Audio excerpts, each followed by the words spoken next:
ප්‍රඥාවන්තයින් ලෙස ප්‍රඥාවන්තයන් ඇසුරු කිරීම පිණිස එදා අපගේ සිදුහත් මහා බෝධිසත්වයන් වහන්සේ ලුම්බිනි සල්වනේ මව් කුසෙන් බිහි වෙද්දී මව් ශාඛාවක් නැතුව පෘථුවියේ මධ්‍ය මණ්ඩලෙන් ඇසතු වෘක්ෂය හටගත්තා. මව් ශාඛාවක් නැතුව ලෝකේ බෝධින් වහන්සේලා නැතම් දැන් අපි බෝධින් කියන නම තේරුම් ගනිමු. දැන් අපි මේ වෘක්ෂයට අපේ සිංහල නම තමයි ඇසතු. ඉන්දියාවේ කියනවා පිප්පලී කියලා. බෝධිය කියලා කියන්නේ චතුරාර්ය සත්‍ය අවබෝධයට තමයි අවබෝධිය කියලා කියන්නේ.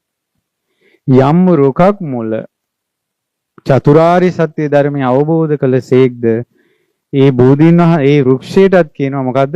බෝධින් වහන්සේ කියලා.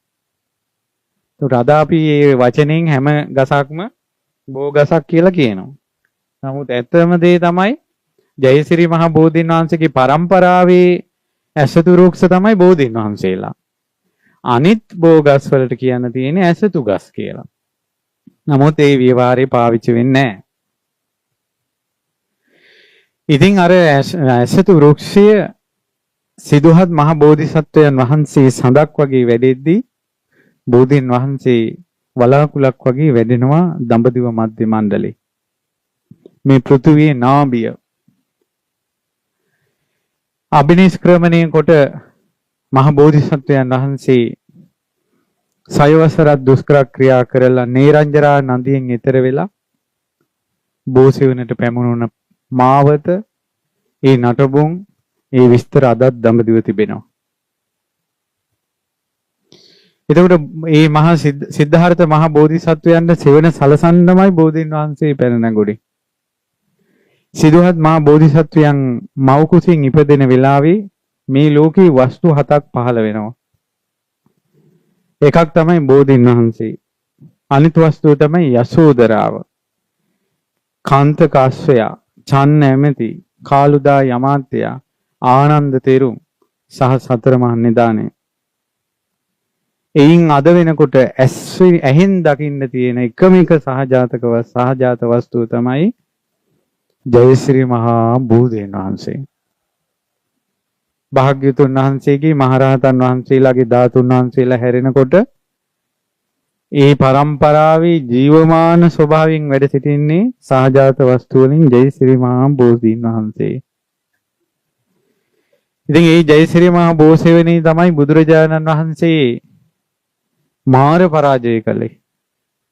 දස බිම්බරක් මාර සෙනඟ පරාජයටපත් කරලා ඒ මාර්ග සෙනඟ දකින්න විට දෙවියන් බඹුන් පවා පලා ගියා. ඒ කිසිදු තැන රෝමයකටවත් බිය තැති ගැනීමක් නැතුව සම්බුද්ධත්වයට පත් වෙන්න පෙරම මාර සේනාවටවත් බිය නැතුව බෝසෙවණේ වජිරාසන මත අපගේ මහ බෝසතුන් වැඩ සිටියා. මාරයා යම්තාක් නිරේවල් වල ලෝධිය ඇද්ද ඒ ලෝධිය ආකාශයෙන් වරුසාවක් වගේ බෝ සමිඳුන්ට හලලා තියෙනවා.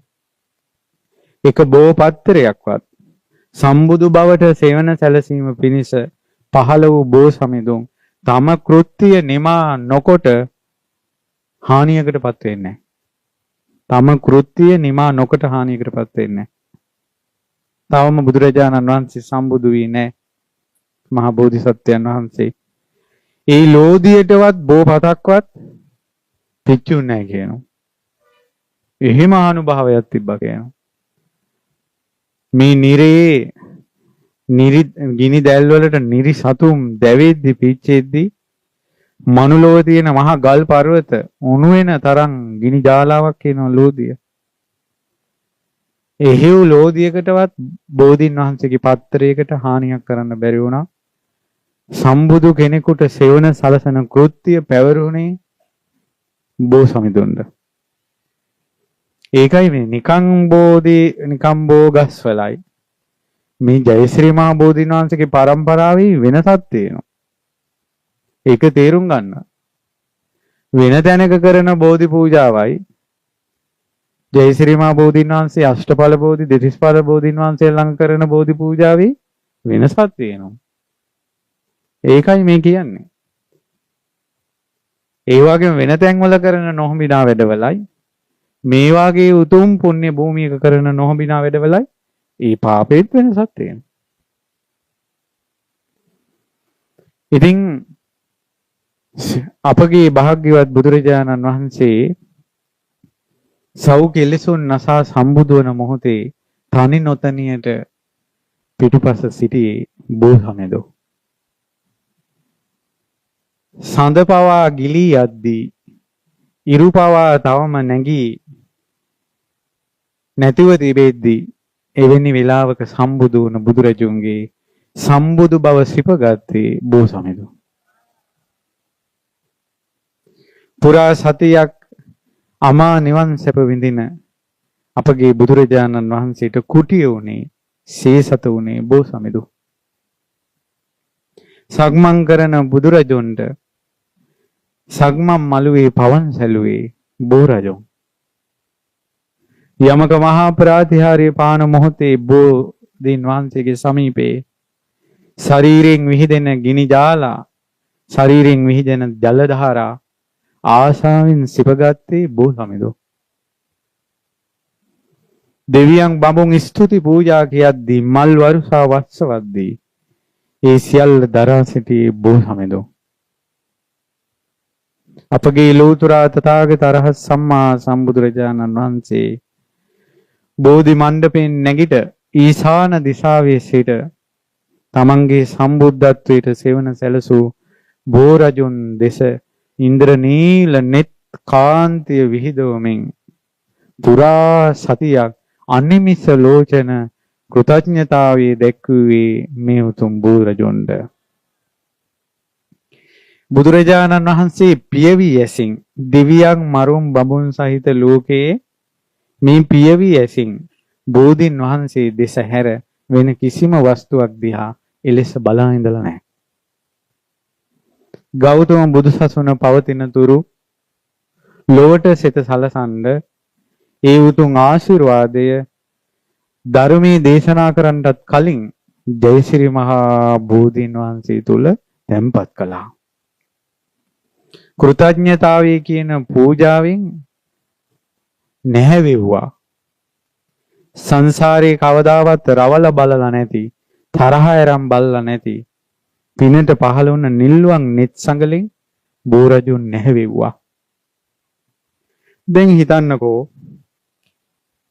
ඔබට දැන් සාමාන්‍ය ලෝකේ මිනිස්සු ගහක් දිහා බලලා ඒ ගහ දිහා බලලා මිනිස්සු හාස්ූස් ගන්නකොට සමාජයට ගහ කඩාන වැටෙනවා. මිනිසුන්ගේ ඇස්වල කතාවේ සැර කියන එක තවත් වස්තුවකට බලපාන හැටි. තවත් කෙනෙක් දිහා එකෙල්ලේ ඍජුව බලාගෙන ඉන්නකොට අනිත් එක්කෙනාට මෝන එක දිගට තියා ඉන්න බෑ. හැරෙනවා යා. ඇහැකින් ඇහැකට කරන්න පුළුවන් දෙයක්. ඇයි ඔය ඇහෙන් ඇහැ බලලා ඔයාලගේ ජීවිතේම සමහර වෙලාවට ඔය කසාද ජීවිතයටත් වැටුනේ. ඔය පොඩ්ඩක් බලලා ඇහැක් බාගෙට පියවිච්ච කරුමේ සමහර අයගේ ජීවිත බැල්මේ මුළු ජීවිතේම වෙනස් වෙලා. මහා පූජනීය උතුම් ආනුභාව සම්පන්න කෙනෙක් ඇහැකින් බැලුවොත් ඒක එකෙල්ලේ බලන්න බෑ. අපිට අපේ ගුරුවරු පවා ඍජු එකපාර බැලුවොත් අපිට එහෙම එකපාර බලන්න බෑ ගුරුවරු දිහා. ඒ කියන්නේ මේ බැල්ම අපිට දරන්න බෑ. වෛශ්‍රවණ දිව්‍ය රාජයා කෝප වුණ සිතින් තමන්ගේ යක්ෂ පිරිස දිහා බලද්දී ඒ කුම්භාණ්ඩයන් ආදී යකුම් පුපුරනවා කියන ශරීර බැල්මක තියෙන දේවල්. ඉරුගේ තේජස අබිම්බ වගේ, සඳුගේ තේජස අබිම්බ වගේ, තුන් ලෝකෙම නැති තේජසක් ආනුභාවයක් ඇති මගේ ලෝතුරා බුදුරජාණන් වහන්සේ ඇසිපිය නොහිලා සතියක් බලා සිටිද්දී බෝ සමිඳුන් ලා බෝපත් සොලවා වැඩ සිටියේ කොච්චර ආනුභාවයකින්ද. ඒක බෝධීන් වහන්සේ තුල තියෙන දෙයක්. ඉතින් ඒ උතුම් විජයශ්‍රී ජයශ්‍රී මහ බෝධීන් වහන්සේ වසර 200 ගණනක් 230කට 250කට ආසන්න කාලයක් සම්බුද්ධ බුදුරජාණන් වහන්සේ පිරිනිවන් පාලත් වජිරාසනයේ මත වැඩ හිටියා. ඊළඟට ඔබ අහලා තියෙනවා බෝධීන් වහන්සේ ආනන්ද බෝධීන් වහන්සේ කියලා. ආනන්ද බෝධීන් වහන්සේ කියන්නේ මේ අමුතුවෙන් පහළ වෙච්ච බෝධීන් වහන්සේ නම නෙවෙයි. බුදුරජාණන් වහන්සේ වදාලා බුදුරජාණන් වහන්සේ වෙනුවෙන් චෛත්‍ය 3කට වඳින්න පුළුවන්. එකක් ශාරීරික ධාතු සෑය.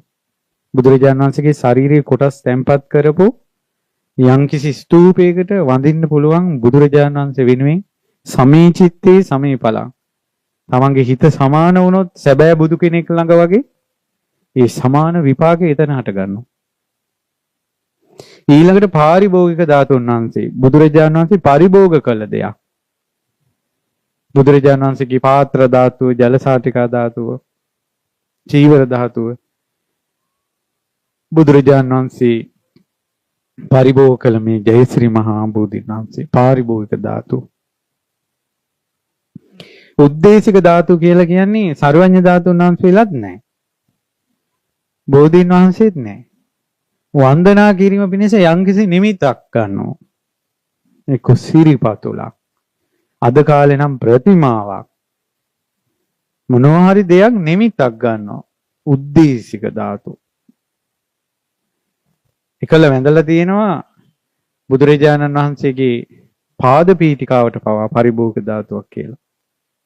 ප්‍රාතිහාරීටම් පාලා තියෙනවා. ඉතින් ඒ නිසා ඒ බුදුරජාණන් වහන්සේ ආනන්ද ස්වාමීන් වහන්සේට දේශනා කරනවා දෙවුරන් විහිරි බෝධීන් වහන්සේ නමක් රෝපණය කරන්න. ආනන්ද ස්වාමීන් වහන්සේ ඒ බව මුගලන් මහරහතන් වහන්සේට කියා හිටියා. බුද්ධ ගයාවේ උතුම් සම්බුදු වන මොහොතේ සෙවණ සැලසූ බෝධීන් වහන්සේගේ ඉදුණ ඵලයක් බිමට වැටෙන්න කලින් මුගලන් මහරහතන් වහන්සේ ඉරිදියෙන් රැගෙන ආනන්ද මුනිදුන්ට දෙනවා. ආනන්ද ස්වාමීන් වහන්සේ මුල් වෙලා අනේපිඩු සිටුතුමාගේ අතින් මහ පොළොවේ සුවඳ මැටි මත රෝපණය කරද්දී ඒ මොහොතේ ඉරිදියෙන් රියන් 50ක් ආකාශයට පැන නැගිලා වැඩුණ බෝධියට තමයි ආනන්ද බෝධීන් වහන්සේ කියලා කියන්නේ. ආනන්ද ස්වාමීන් වහන්සේ මුල් වෙලා හටගත්ත මේ සංවිධානය කරපු නිසා ආනන්ද බෝධිය කියනවා. නමුත් ජයශ්‍රී මහ බෝධීන් වහන්සේගේම පැලයක්. ඒ ආර තියෙන, ඒ ගුණය තියෙන, ඒ බලය තියෙන, ඒ ආශිර්වාදයේ තියෙන, ඒ පූජනීයත්වයේ තියෙන. නමුත් යම් තැනක ආනන්ද බෝධිය කියලා කිව්වොත් සමහර තැන්වල අඩු සැලකිලි තියෙනවා. දැකලා තියෙනවා. ඒ නොදන්නාකම විනා බෝධියේ තියෙන අඩුවක් නෙවෙයි. දැන් ඔන්න බෝධීන් වහන්සේලා දෙනමක් ගැන ඉගෙන ගත්තා. ජයශ්‍රී මහ බෝධීන් වහන්සේ එතකොට අවුරුදු 250කට කිට්ටුව වැඩ ඉඳලා ඒ උතුම් බෝධීන් වහන්සේ අපවත් වුණා. අපවත් වෙන්න කලින් ලංකාවට දකුණු ශාඛාව දුන්නා. ආනන්ද බෝධීන් වහන්සේ අදටත් වැඩ ඉනවා. බුදුරජාණන් වහන්සේ රැයක් පුරාවට ආනන්ද බෝධීන් වහන්සේගේ සෙවෙනි වැඩ ඉඳලා තියෙනවා. සවැත් නුවර දෙවුරන් විහිරේ අදටත් ආනන්ද බෝධීන් වහන්සේ වැඩ ඉනවා. ඒව ඇස් වලින් දකිනකොට පුදුම හිතෙනවා. සසරේ මේ net පින්කල බව දැනෙනවා. මොකද්ද ආශිර්වාදයක් හිතට දැනෙනවා. ඊට පස්සේ අනුබුදු මිහිඳු මහරහතන් වහන්සේ ලංකාවට වැඩම කළා. වැඩම කරලා දවස් 7ක් ඇතුළත කළ ධර්ම දේශනාවලින් 8500ක් මගපල්ලාභින් බිහි වුණා. පින්වතුනි ධර්මයේ පමණක්ම කියන එක බුදුරජාණන් වහන්සේ නැති කල බුද්ධ පරිනිර්වාණයෙන් යුගය ඈතට ගිය කල ධර්මයේ පමණක්ම කියන එක ප්‍රමාණවත් නම් මිහිඳු මහරහතන් වහන්සේ බෝධීන් වහන්සේ ලංකාවට වඩම්මන්නේ නැහැ. ධාතුන් වහන්සේලා වඩම්මන්නේ නැහැ. මේ ලක් දෙරණේ මේ මිනිසුන්ගේ සුගතිය පිණිසත් නිවන පිණිසත් තථාගත ශ්‍රී සද්ධර්මයේ සේම බුදුරජුන් සිහි කරවන බෝසමිඳුන් ධාතුන් වහන්සේලා අපගේ අනුබුදු මිහිඳු මහරහතන් වහන්සේ මේ ලක් දෙරණට වැඩම කෙරෙව්වා. ඒකෙන්ම තේරුම් ගන්න බෝධීන් වහන්සේලා වන්දනා කරන එක, පූජා සත්කාර කරන එක, ධාතුන් වහන්සේලා වඳින එක, පූජා සත්කාර කරන එක මිනිස්සුෙකුට කොච්චර යහපත සලසනවාද කියලා. ඊට පස්සේ ධර්මාශෝක රජුරෝ මහරහතන් වහන්සේලා මද්දී උතුම් බෝසමිඳුන් රන් කටාරමට වැඩැම්මෙවි බෝධීන් වහන්සේට කියන නමක් තියෙනවා. අසත් ආහාරක ආයුධයක් පාවිච්චි කරන්නේ නැහැ කියලා. දැන් අපිට බෝධියට පිළිම ගයක් හදන්න බෝධි අත්තක් කපන්න බෑ. හැබැයි සෑය දිශාවට සෑය මුදුනට බෝධියක් පාත් වුණොත් සෑයට ඒකේ සෑයට හානි කරයි නම් සෑයේ වැඩ ඉන්නේ ශාරීරික ධාතු නිසා ශාරීරික ධාතුන් වහන්සේ වෙනුවෙන් උද්දේශික ධාතුන් වහන්සේ එහෙම කරන්න අවසර තියෙනවා. මේ පාරිභෝගික ධාතුන් වහන්සේ. ඒ පාරිභෝගික ධාතුන් උද්දේශික ධාතුවක් වෙනුවෙන් පිළිමයක් වෙනුවෙන් විහාර ගයක් වෙනුවෙන් බෝධීන් වහන්සේ එහෙම කරන්න බෑ. ඔය ප්‍රශ්නේ අනුරාධපුරයේ ඇති වෙලා තියෙනවා. අනුරාධපුරේ රජතුමාට ආස හිතිලා ලස්සන පිළිමයක් තියන්න බෝධීන් වහන්සේ ළඟ. ඒ රජතුමාම බැලෑන දුන්නා. මේ බෝධීන් වහන්සේ ළඟ මේ වගේ තියලා මේ බෝධීන් මේ පිළිමය තියලා පිළිමය දෙමින් නැති වෙන්න ගෙයක් හදන්න කියලා. ඊට පස්සේ රජතුමා කියපු ප්ලෑන් එකට පිළිමය තැන්පත් කරලා උඩින් ගලෙන් ගේ හදාගෙන යනකොට හරියටම මේ පිළිමේ ගේ වහලේ බෝධීන් වහන්සේගේ අත්තකට හේතු වෙනවා. දැන් මේ වහලේ වැඩ ඉවර කරන්නම් අත්ත කපන්න ඕන. නමුත් රහතන් වහන්සේලාගේ ධර්මීය රජතුමා අහලා තිබ්බා සත්තාහාරකයි ආයුධකින් වෙන් කරන්න හොඳ නැහැ. රජතුමා බෝධි පූජාවක් පැවැත්වුවා නිල් මානෙල් පුදලා. ඊට පස්සේ තමන්ගේ ශ්‍රද්ධාව සත්‍යක්‍රියා කළා. සමගේ හිතේ හැටියට මේ පූජාව කරන්න මට ආශිර්වාද සලසන්න කියලා. මොකද්ද මං කරන්න ඕන කියලා මගේ හිතට දෙන්න කියලා. රජතුමා හිතන්නේ නැති හීනකින්වත් වෙන්නේ කියලා. පහවදා උදේ රාජසේවකයෝ දුවගෙන එනවා. ආශ්චර්යයි රජතුමනි ආනුභාවයි. රජතුමා ඇහුවයි කියලා. ස්වාමීනි අර බෝධි ශාඛාව ඉස්සිලා කියලා. බෝධීන් වහන්සේ අර පාත් වෙලා තිබ්බත් ඉස්සිලා. ඔය අනුරාධපුරේ. ඉතින් ධර්මාශෝක රජුරෝ ඇහුවා ලංකාවට අපගේ මිහිඳු තෙරුන් බෝධි ශාඛාවක් ඉල්ලා තියෙනවා. මොග්ගලී පුත්තිස්ස මහරහතන් වහන්සේ ඇතුළු රහතන් වහන්සේලාගෙන් ස්වාමීනි කොහොමද මේක කරන්නේ? දැන් අපි මොකද්ද? දැන් කොයි ශාඛාවද කපන්නේ? නැත්නම් කපන්න බෑ. එකක් කපන්න බෑ. අනිත් එක කොයි ශාඛාවද දෙන්නේ? ඊට පස්සේ කිව්වා රහතන් වහන්සේලා රජතුමාට කීටි රජතුමනි ලංකාවට ලැබෙන බෝධීන් වහන්සේ මොකද්ද කියලා බුදුරජාණන් වහන්සේම අදිෂ්ඨාන කළා තියෙනවා. බෝධීන් වහන්සේට ආයුධයක් පාවිච්චි කරන්න ඕනේ. බුදුරජාණන් වහන්සේ පිරිනිවන් පාන වෙලාවේ අපගේ බුදුරජාණන් වහන්සේ සම්බුදු වන මොහොතේ දකුණු දිශාවට දක්ෂිණ බෝධීන් වහන්සේ කියන්නේ ඒ ඉන්දියාවේ මධ්‍ය මණ්ඩලයේ හරියට රේඛාවෙන් බෙදෙනකොට ලංකාව තියෙන්නේ දකුණේ. අන්නේ සම්බුදු වෙන මොහොතේ ලංකාව පැත්තට තිබ්බ ශාඛාව. බුදු වෙන වෙලාවේ දකුණු පැත්තට ලංකාව පැත්තට තිබ්බ ශාඛාව බුදුරජාන් වහන්සේ අදිෂ්ඨානයක් කළා මෙන්න මේ ශාඛාව ලංකාවට ලැබෙන්න ඕන කියලා. ඒතොර අනුරාධපුර උඩමළුවේ බෝධීන් වහන්සේ වෙන් කළේ කවුද? කවුද? බුදුරජාණන් වහන්සේ. ඉතින් කිව්වා බෝධීන් වහන්සේ ගැන අදිෂ්ඨාන 3ක් කරලා තියෙනවා. රජතුමනි එකක් තමයි මේ බෝධීන් වහන්සේ ඔබට දැක බලා ගන්න බුදුරජාණන් වහන්සේ අදිෂ්ඨාන කළා. ශාඛා බෝධීන් වහන්සේ ප්‍රධාන ශාඛා ගහෙන් වෙන් වෙලා රංකටාරමේ පිහිටලා මුල් අදින්න අදිෂ්ඨාන කළා. ආකාශයට පැන නැගිලා රැස් විහිදෙමින් පත්තරේනොත් ඵලේනොත් රැස් විහිදෙන එකට බුදුරජාණන් වහන්සේ අදිෂ්ඨාන කළා තියෙන්නේ. ඒ නිසා ඔබ කලමනා සූදානම් කරගෙන ගයාවේ වජිරාසන බෝසමිඳුන් ළඟට ඔබ පැමිණෙන්න. අපි සංඝ පිරිසත් පැමිණෙනවා කියලා එදා වඩිනකොට දැන් සංඝයා බෝසමිඳුන්ට උපස්ථාන කළා වැඳලා වටේ ඉන්නවා සංඝරුවන මහරහතන් වහන්සේලා. රජතුමා මහා පෙරහැරින් එනවා. බලන්න පුදුමේ කියන්නේ රජතුමාට බෝධීන් වහන්සේ පේන්නේ නැහැ. දකුණු පැත්තට තියෙන අත්ත විතරක් පේනවා අහසේ. දැන් රජතුමාට හොයාගන්න මහන්සියක් තියෙනවද? කොයි ශාඛාවද මහා බෝධීන් වහන්සේකින් වෙන් කරන්නේ කියලා?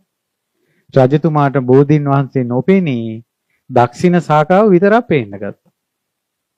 ඊට පස්සේ කියයිනෝ ස්වාමීනි මට මං වෙනදා වඳින බෝධීන් වහන්සේ මට දැන් පේන්නේ නැහැ. මේ දකුණු පැත්තට තියෙන එක ශාඛාවක් පේනවා කියලා. රජතුමනි දැන් වෙන අයට පේන්නේ නැහැ, රජතුමන්ට විතරයි පේන්නේ. රජතුමනි ඕක තමයි බුද්ධ අධිෂ්ඨානය. ඔබට දැන් මේ බෝධිය පේනවා. දැන් ඔබට මේ පේන දැනින් රත්තරන් වතුරෙන් රන් සිරියල් දියරෙන් ඔබ මේ පේන දැන බෝධියේ ලකුණු කරන්න කිව්වා. ඒ පේන දැනට රත්තරන් ඉනිමගක් තියලා ඉනිමගේ නැගලා රන් වතුරෙන් අර පේන දැන ලකුණු කළා. කියන්නේ පේන කොටසේ අවසාන තැන. ඒක අනිත් අයට පේන්නේ බෝධීන් වහන්සේගේ කඳක මැදින් රවුමක් අඳිනවා වගේ. රජතුමාට අවසාන තැන රජතුමා මේවා කළේ. ඒ කියන්නේ බෝධීන් වහන්සේ කොච්චර දිගද්ද බලලද්ද උසද්ද කියන එකත් තීරණය කරලා තියෙන්නේ කවුද? බුදුරජාණන් වහන්සේ. ඒ රන් සිරියල් වලින් සටහන් කරලා බිමට බැහැලා ඉනිම ගයින් කළා වන්දනා කරනකොටම අර ශාඛාව මහ බෝධීන් වහන්සේගෙන් වෙන් වෙනවා. වෙන් වෙනකොටම බෝධීන් වහන්සේ පෙනුණා. ඒ බෝධීන් වහන්සේ රන් කටාරමේ පිහිටියා සුවඳ පස් මත. පංච තූර්ය නාදයෙන් තේවා පවත්වද්දී මහරහතන් වහන්සේලා සාදුකාර පවත්වද්දී රාජ මහා අමාත්‍ය රට වැසියන් අහස ගිගුම් දෙන සාදුකාර පවත්වද්දී රන් කටාරමේ පිහිටිය බෝධීන් වහන්සේ ආකාශයේ පැන නැගිලා වලාවින් වැහිලා. ඔය නොවැම්බර් මාසේ කාර්තික මාසේ උකුනේ නොවැම්බර් දෙසැම්බර් ජනවාරි කියන්නේ ඉන්දියාවේ මීදුම වැහෙනවා. සීතල වැහෙනවා. අර මේ කාලේ අපි ශ්‍රද්ධා රූප වාහිනියේ දඹදිව දේශනා කරන්නේ ওই සීතල කාලේ මීදුමින් වැහෙනවා. මීදුමින් වැහුණ ආකාශයට පැන නැගිට බෝධි අහස්සේ මීදුමින් වැහිලා පේන්නේ නැහැ. රහතන් වහන්සේලා හැම වෙලාවෙම රජතුමාට අවවාද දෙනවා බුද්ධ අධිෂ්ඨානය ගැන.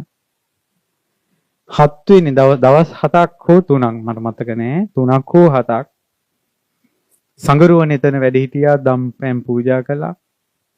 රජතුමා වන්දනමාන කළා.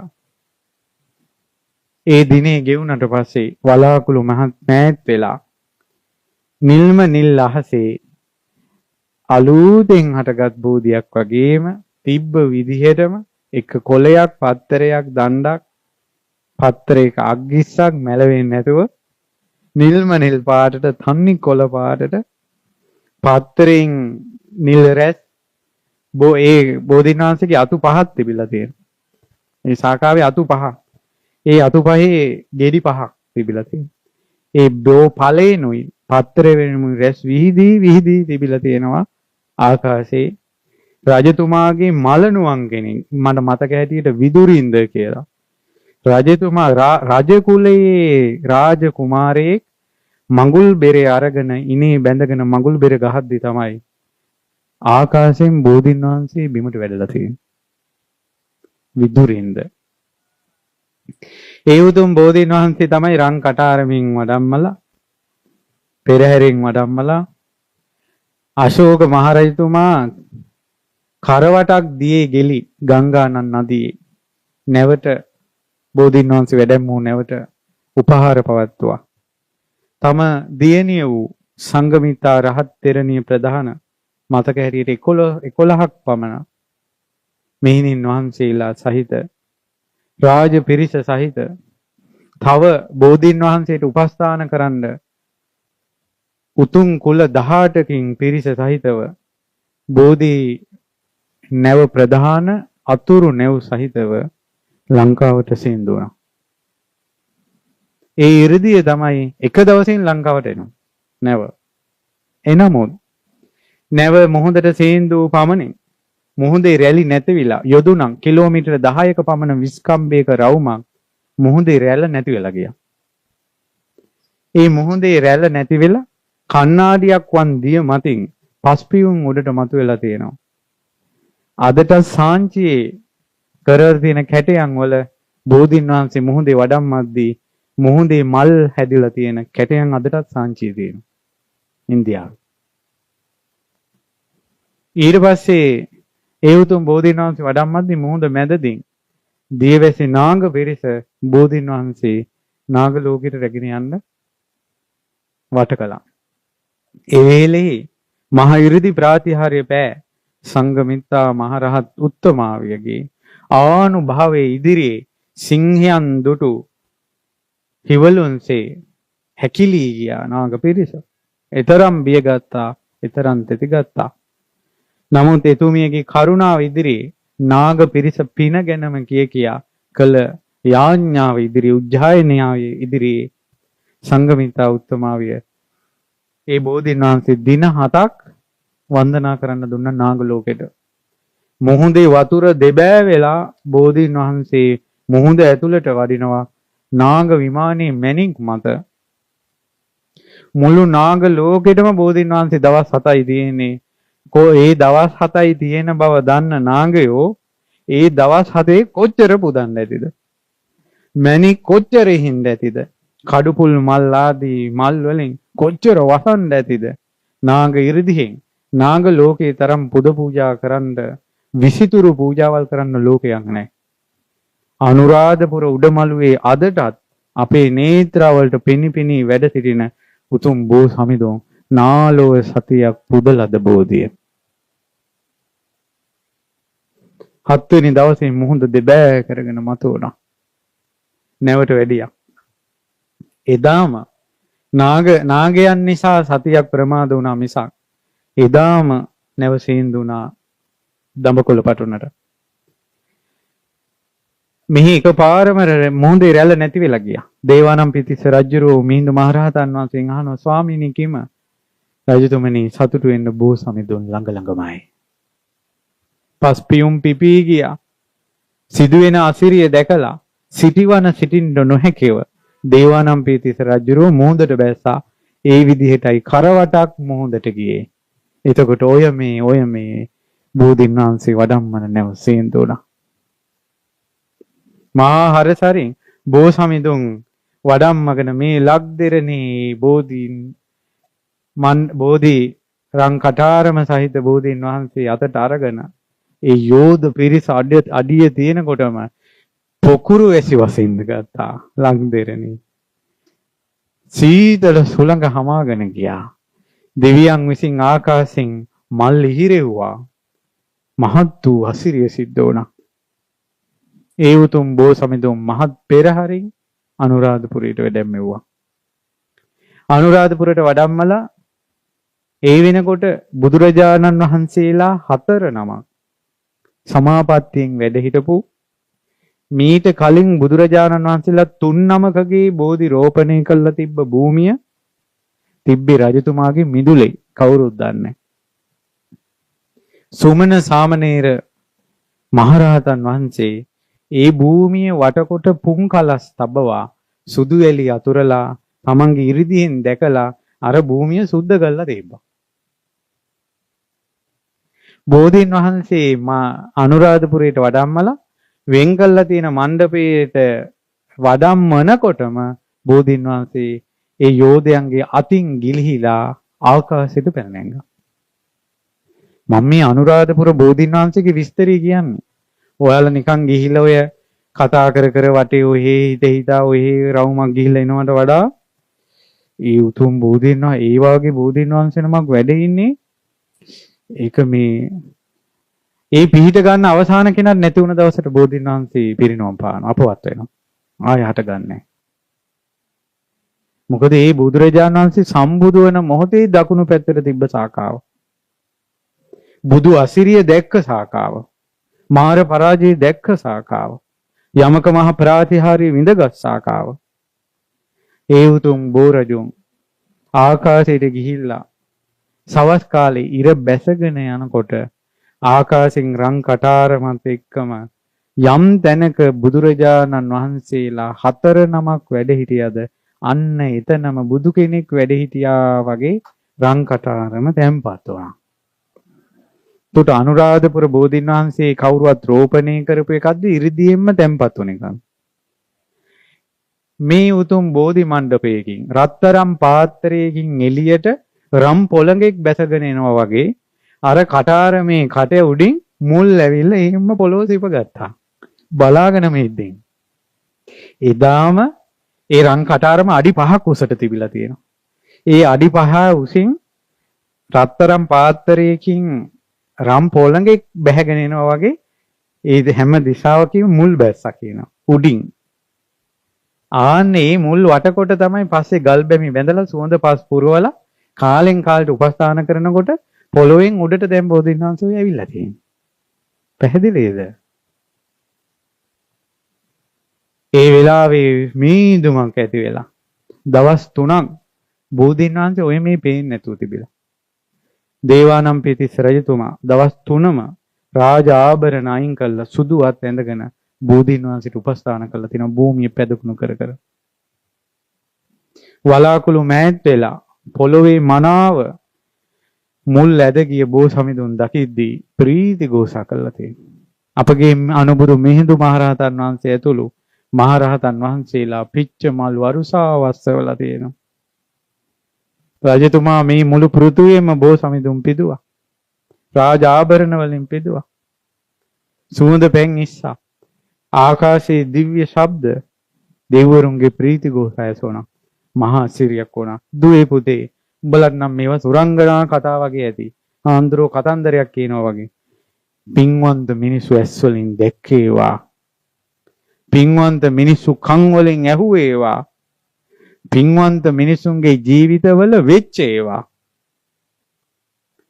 අද අවුරුදු 2600ක් ගිය තැන අප මුනි රජුන් පිරිනවම් පා කර්මෙන් බැටකකා කාමයේ නැමැති සැඩ පහරක් ඇවිල්ලා අපි ගහගෙන යනකොට මුනිවරු පිරිනිවන් පාලා අන්ධකාරයේ පැතිරීගෙන යන ලෝකේ අපිට ඕව සුරංගනා කතා වෙයි. පින්වන්තෝ ඇස් වලින් දැක්කා පින්වතුනි මම ඔය කියපු ඒවා ඇස් වලින් දැක්කා.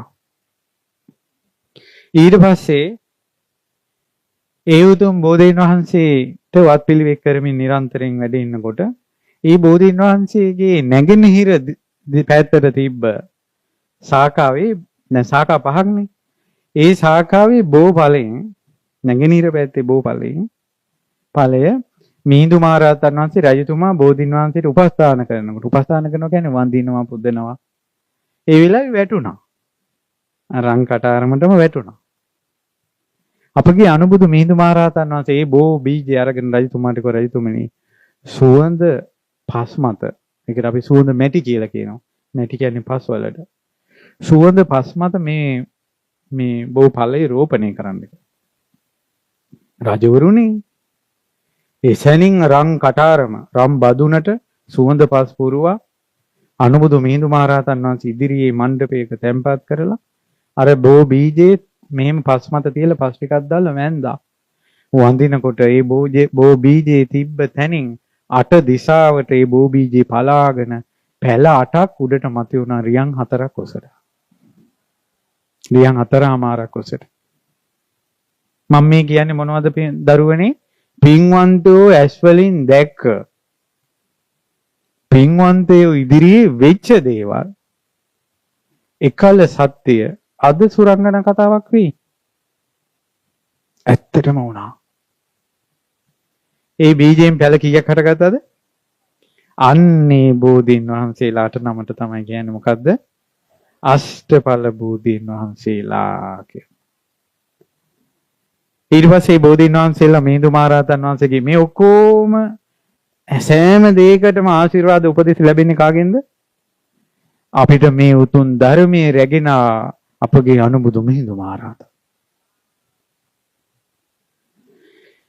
එතකොට මේ බෝධීන් වහන්සේලාට නම පාත්‍ර 8ක නැත්නම් යම්කිසි භාජන 8ක සුවඳ පස් පුරවලා ඒ අනුශාසනා පරිදි මේ බෝධීන් වහන්සේලාට නම වෙන් කරලා ප්‍රදේශ 8කට රජතුමාට කිව්වා ඔබතුමා කැමති මිහිඳු මහරහතන් වහන්සේට උපදෙස් දීලා මේ තැන්වල රෝපණය කරන්න කියලා. බෝධීන් වහන්සේ වඩම්මපු තැන දඹකොළ පටුනේ බෝධියක් රෝපණය කළා. තිවක්ක බමුණු ගමේ රෝපණය කළා. තූපාරාමේ රෝපණය කළා. ඉසුරු මුනියේ රෝපණය කළා. පටමක චේතිය මිහිඳු මහරහතන් වහන්සේ ඉස්සල්ලාම අනුරාධපුරයට පැමිණි දැන් අහසින් පඨමක චේතිය රෝපණය කළා. මිහින්තලේ රෝපණය කළා. කතරගම රෝපණය කළා. නැත්නම් සඳුන්ගම සඳගිරි සෑය ළඟ රෝපණය කළා. ඔන්න බෝධීන් වහන්සේලා 8 නම. මේ වෙනකොට ඒ බෝධීන් වහන්සේම සියසින් දැකගන්න ප්‍රධාන බෝධි දෙකක් තියෙනවා. එයින් තමයි මිහින්තලේ වැඩ ඉන්නේ අෂ්ටඵල බෝධීන් වහන්සේම තමයි එකල වැඩ හිටපො. මිහින්තලේ. අනිත් බෝධීන් වහන්සේ තමයි කතරගම. ඉසුරුමුණි බෝධීන් වහන්සේ අපවත් වෙලා එතනින් ඊළඟට පැන නගුණ බෝධීන් වහන්සේ වැඩ ඉන්නවද? තූපාරාමේ සෑයට එහා පැත්තේ මෙහිණි ආරාමේ පුරාණ බෝධි අපවත් වෙලා මේ මණ්ඩපේ පැන නගුණ තවත් බෝධීන් වහන්සේලා වැඩ ඉන්නවා.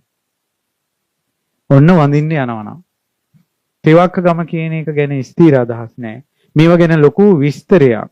එතනම පරගොඩ මේ උතුම් බෝධීන් වහන්සේ ගැනත් අපි දැනගත්තා. මේ කෘතඥතාවයේ පුණ්‍යානුමෝදනාව බෝසෙවෙනි අපි සිද්ධ කරනවා. මේ ගැන ලොකු පරීක්ෂණයක් කරපු ගයාන් චානුක විදාන පතරණ මහත්මයා.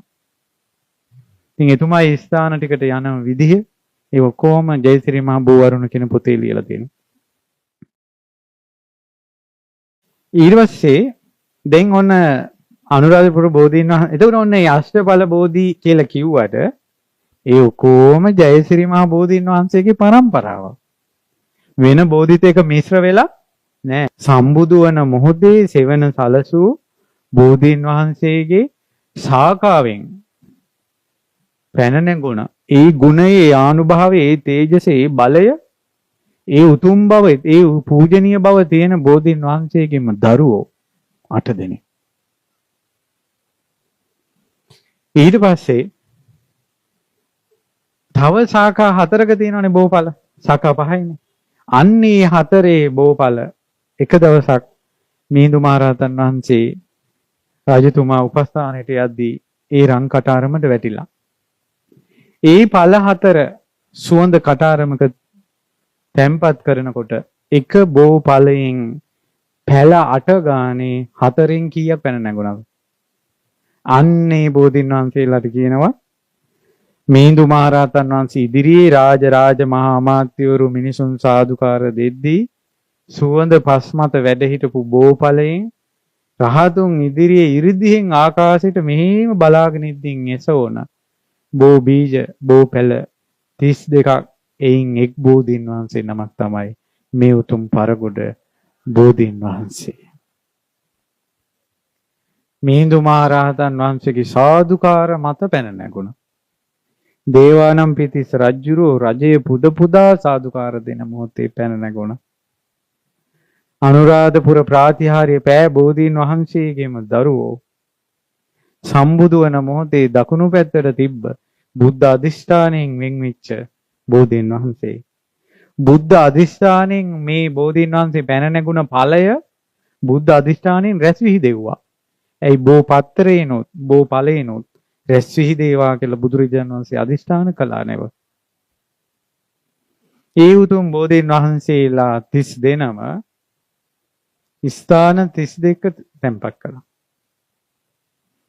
ඒ හරි අමුතු විදියට රෝපණය වෙලා තියෙන අපි මේ මහමෙවුනාවේ මට මතක හැටියට දුරුතු මහමේඝ කලාපේ අෂ්ටඵල දෙතිස්ඵල බෝධීන් වහන්සේලා වැඩ ඉන තැන්වල ලංකා සිටීමේ සටහනක් දැම්මා. හරි පුදුමයි. සිංහල මිනිස්සු රැඳිලා ඉන්නේ කොහෙද? පින් කරන මිනිස්සු රැඳිලා ඉන්නේ කොහෙද? මේ මිනිසුන්ට රැඳෙන්න පවුර හැදුනේ කොහොමද කියලා මිහිඳු මහරහතන් වහන්සේ දිවසින් දැකලා තියෙන හැටි ඒ සිටියම දැක්කම පේනවා. මේ තියෙන ස්ථාන එකෙන් තමයි මේ මිනිස්සු ටික රැකිලා ඉන්නේ. මල්වැස්සා විහෙර, තන්තිරිමලි, මහා ජල්ලික කෙවුල්ගම, කොටියාරම, පොළොන්නරුව, මාතලේ රුසිරිගම, රුහුණේ මාගම, විල්වල, මයංගනේ, වෙල්ගම් විහෙර, මුතියංගනේ, බුත්තල හප්පෝරුව, සිතුල්පව්ව, වනවාස විහෙර, වැලිගම් විහෙර, පරගොඩ කියන්නේ කොහෙද? මෙහි මැද්දේගම, ගණේගම, පොසුල් පිටිය, මායාරට වතුර, බෙලිගල, බෙල්ලන්විල, වඳුරව, වට්ටාරාමය, සුළුගල්ල, රැස්වෙහෙර, කටියාව, ඊළඟට ගිරිබහ වෙහෙර, යාපහුව, කසහගල, ඇඹලව. ওই ස්ථාන 32. රට රාජ්‍යවලත් ඇවිදලා අද්දීපංකරේ කරක් ගහපෝ ඔයාලා ওই ස්ථාන වලින් කීයකට ගිහිල්ලා ඇතිද? කැමැත්තක් ඇති කරගන්න. නේ? මාස 6කට සැරයක්වත් ඔය වගේ උතුම් බෝධීන් වහන්සේ නමක් වැඩ ඉන්න ස්ථානයක් සොයාගෙන ගිහින් මලින් පහනින් සුවඳින් පුදලා පිරිත් ටිකක් කියලා බොමලු යමදලා ආශිර්වාද අරගෙන අපේ බුදුරජාණන් වහන්සේ දකින්න අපි යනවා කියලා. අපේ බුදුන් දකින්න යනවා. නේ? හැබැයි මේමයි. හරි වට වන්දනාවේ ගියේ නැතක් කමන්නේ. මේ බෝධීන් වහන්සේට හරි උපස්ථාන කරගෙන ඉන්න. ඒ ඇති.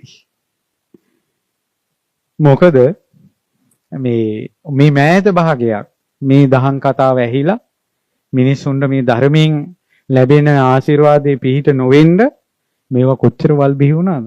දැන් ඔයාලගේ ආච්චිලා සීයලාට මහා ඉහලින් මේක කරගන්න බැරි වුණා. මේවා දන්නෙත් නැහැ. ඉතින් මට මේ බණට මුලින් ආරාධනා කරන්න ඉදුනේ කණංගගේ ඒ මහතුරු දුර ඉඳලා තනියෙන් කිරියාර අරන් ඇවිල්ලා අද ඉතින් අඬා කියනවා මේ මොකද්ද මේ වුණ අසිරිය කියලා. මං කෝ එක මේක අසිරියයි. බෝධීන් වහන්සේගේ අනුභවය. මේ මළුව මිනිසුන්ගෙන් පිරුණ ආසිරිය මේ උතුම් බෝධීන් වහන්සේගේ අනුභවය. මේ පරකොට උතුම් බෝධීන් වහන්සේ පුදුම ප්‍රාතිහාර්ය තියෙන පුදුම පිහිට සලසන මිනිසුන්ට සිත සලසන පූජනීය බෝධීන් වහන්සේ. ඉතින් බුදුරජාණන් වහන්සේ බුද්ධ අධිෂ්ඨානයෙන් බෝධීන් වහන්සේ වෙන් කරනකොට පරකොට මෙවැනි බෝධියක් පිහිටන බව බුදුන් වෙතට පෙනෙනවද නැද්ද? අනාවරණ ඥාන ඇති කිසිම ආවරණයක් නැති අතීත අනාගත වර්තමාන තුන්කල් දකින්න මගේ බුදුරජාණන් වහන්සේ මේ අහිංසක මිනිසු බෝ සමිඳුගෙන් පිහිට ලබනවා දකින්නවද නැද්ද? අපි වෙනුවෙන්මයි බෝධීන් වහන්සේ හටගන්න බුදුරජාණන් වහන්සේ අදිෂ්ඨාන කළේ. අපිට බුදුරජාණන් වහන්සේ අපි කෙරෙහි තිබ්බ කරුණාවයි අපිට මේ පේන්නේ. මේ බෝධීන් වහන්සේ වැඩ සිටීම. ඒ නිසා පින්වතුනි උතුම් බෝධීන් වහන්සේ සුළු බෝධි වංශේ ඇතුළු බෝධි වංශ කතාවල මේ පාරගොඩ ගාලු ජනපදේ පාරගොඩ බෝධීන් වහන්සේ ගැන විස්තර සඳහන් වෙනවා. ඉතින් ඒ උතුම් බෝධීන් වහන්සේ තමයි මේ විරාජමානව වැඩ සිටින්නේ. ඉතින් බෝධීන් වහන්සේට අපි පූජා සත්කාර කරන්නේ ඇයි? කළ යුත්තේ ඇයි? මේම හිතන්නකෝ. ඔයාලා ගෙදර ඔයාලා ගොඩාක් ආදරය කරන ඔයාලගේ අම්මා හෝ තාත්තා හෝ ඔයාලා ගොඩාක් ගරු කරන ආදරය කරන කෙනෙක්ගේ අන්තරාවක් වෙනවා. එයාගේ අන්තරාවෙන් පස්සේ එයා පාවිච්චි කරපු ඒවා මේ අපේ අම්මා පාවිච්චි කරපු දේ තාත්තා පාවිච්චි කරපු දේ කියලා නැසෙන්න දෙන්නේ නැතුව ගෞරවයෙන් රකින්න එකක් තියෙනවද නැද්ද? ඒකට ගරු කරන ගතියක් තියෙනවද නැද්ද? ඔය සාමාන්‍ය ගෙදරක පන්සලක මහා තෙරුන් වහන්සේ නම මහා යතිවරයන් වහන්සේ නම හිටියොත් රටටම සිත සලසපු ඒ යතිවරයන් වහන්සේ සැතපුණ ඇඳ දැන් බලන්න ඉන්දියාවේ අදට කෞතුකාගාරයක සංරක්ෂණය කරමින් පූජනීයව තියෙනවා අනගාരിക ධර්මපාලතුමා පාවිච්චි කරපු දේවල්. ඒවට ගරු කරනවා. රකින්නවා. සත්කාර කරනවා. ආන්නේ වගේ මේ ජයසිරි මහ බෝධීන් වහන්සේ කියන්නේ තුන් ලෝකෙටම සිත පිණිස පහළ වුණ ලෞතුරා තථාගත සම්මා සම්බුදුරජාණන් වහන්සේ පරිභෝග කරපු දෙයක්.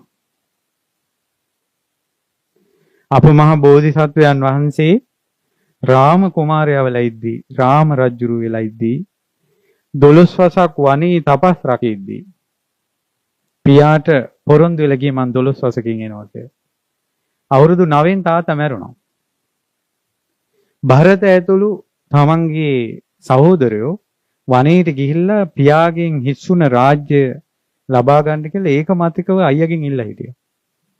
අයියා කියා හිටියා රාම කුමාරයා මම තාත්තට අවුරුදු 12 වසක් වනේ ඉන්නවා කියලා ආවේ. ඒ නිසා නොබල රජකම් කරන්න මං 12 වසකින් එන්න. සහෝදරයෝ කැමති වුණේ නැහැ. අවසානයේ තනකොළ වලින් තනකොළ එකට තියලා මසලා කපයට පහසු වෙන විදිහට හදපු තනකොළ මේ පාවහන් යුගලා සපත්තුවක් කියන්නේ බාට දෙකක් වගේ තනකොළ වලින් හදපු කුසතන වලින් කියන්නකො මොනවා හරි ඒ වගේ දෙයකින් හදපු පාවහන්තය ඒ රාම කුමාරයාගේ පාදේ ස්පර්ශ කළා. ඒක උඩ හිට ගන්න කියලා. ඒ පාවහන් දෙක රන් සලුවක හිස මත තියාගෙන ගිහිල්ලා සිංහාසනයේ උඩ පාවහන් දෙක තියලා පහත ආසනවල අවුරුදු 3ක් මල්ලිලා රාජ්‍ය විචාරෙව්වා. මහ බෝසතුන්ගේ පාවහන් දෙක රජ කළා. ඉතින් සහෝදරයෝ යම් විදියකට රාජ සභාවේ යුක්තිය විසඳද්දී පාවහන් දෙක නිහඬයි. රාජ සභාවේ යුක්තිය විසඳද්දී යුක්තිය හිමි කෙනෙකුට අයුක්තියක් වුණොත් පාවහන් දෙක එකට නිකම්ම ගැටෙනවා මෙහෙම. නිකන් පාවහන් දෙක ගැටෙනවා. එතකොට ඒ නඩුව ආයෙ විමසන්න ගන්න. මහා බෝසතුන්ගේ පායිස්පර්ශය ලැබූ පාවහන් දෙකත් ලෝකෙට යුක්තිය ඉෂ්ට කළා. අප මුනි රජුන් සම්බුදු වන මොහොතේ සෙවණ සැලසූ බෝධීන් වහන්සේ මේ ලෝකෙට අයුක්තියක් කරන්නේ ඔබට අයුක්තියක් කරන්නේ. පැහැදිලිද මං කියන්නේ? මේ උතුම් බෝසෙවණේ තමයි බුදුරජාණන් වහන්සේ මේ ලෝක සත්වයාට අවබෝධ කරගන්න අතිශයින්ම දුෂ්කර වූ නොහැකි වූ චතුරාර්ය සත්‍ය ධර්මය අවබෝධ කළේ. දුක නම් වූ ආර්ය සත්‍ය, දුක්ඛ සමුදය නම් වූ ආර්ය සත්‍ය, දුක්ඛ නිරෝධ නම් වූ ආර්ය සත්‍ය, දුක්ඛ නිරෝධ ගාමිනී පටිපදා නම් වූ ආර්ය සත්‍ය. ඒ උතුම් ධර්මයේ බුදුරජාණන් වහන්සේ බාරාණසි ඉසිපතනයේදී ප්‍රවර්ධනය කළ ධම්මචක්ක සූත්‍රය. ඒ බුදුරජාණන් වහන්සේගේ බුදුමුවින් පිට වුණ ඒ උතුම් චතුරාර්ය සත්‍ය බුදුරජාණන් වහන්සේ සම්බුදු සිතින් අවබෝධ කළේ කොතනද? කොතනද අවබෝධ කළේ? ජයසිරි මහා බෝසෙවණේ. ඒතකොට මේ අපිට ඇහෙන බණපද, අපේ ජීවිතේ ගිනි නිවන බණපද, මේ ලෝකේ මාර්ගඵලලාභීන් බිහි වුණ බණපද, මේ ලෝක සත්වයාට සිත සැලසුණ බණපද, අඟුලිමාල රහතන් වහන්සේ නමක් කරපු බණපද, පටාචාරා රහත් මෙහෙණියක් කරපු බණපද, නොමග ගිය ඔයාලා සාදු කියන සදහැවතුන් කරපු බණපද බුදුරජාණන් වහන්සේගේ සම්බුදු හදවතේ පහළ වුණේ ජයසිරි මහා බෝසමිඳුන්වල. බෝධීන් වහන්සේට ගරු කරනවා කියන්නේ උතුම් සම්බුද්ධත්වයට ගරු කිරීම. බෝධීන් වහන්සේට ගරු කරනවා කියන්නේ මොකට ගරු කිරීමද? අපි වෙන ගහක දැන් පොල් ගහකට වඳින්නේ නැහැ නේ අපි. පුවක් ගහකට වඳින්නේ නැහැ නේ. සත්කාර කරන්නේ නැහැ නේ. ඒ හේතුව මොකද? අපගේ බුදුරජාණන් වහන්සේ සේවනය කළේ බෝධීන් වහන්සේ. ඒතර බෝධීන් වහන්සේ අපිට වටින්නේ කවුරු නිසාද? බුදුරජාණන් වහන්සේ. එන්න බුද්ධ ගෞරවය. ඒ බෝධීන් වහන්සේ මුලයි ධර්මයේ පහළ වුණේ. ඒතර බෝධීන් වහන්සේට ගරු කරනවා කියන්නේ ධර්මයට ගරු කිරීම. ඒ බුදුරජාණන් වහන්සේ නිසා ආර්ය සංඝ රත්නය පහළ වුණේ. ආර්ය සංඝරුවන බිහි කරන තථාගත ශ්‍රී සද්ධර්මයේ පහළ වුණේ බෝසෙවණේ. තුනුරුවම්ම පහළ වුණා බෝසෙවණේ. මුළු බුද්ධ ශාසනයම පහළ වුණේ කොතනද? බෝසෙවණේ.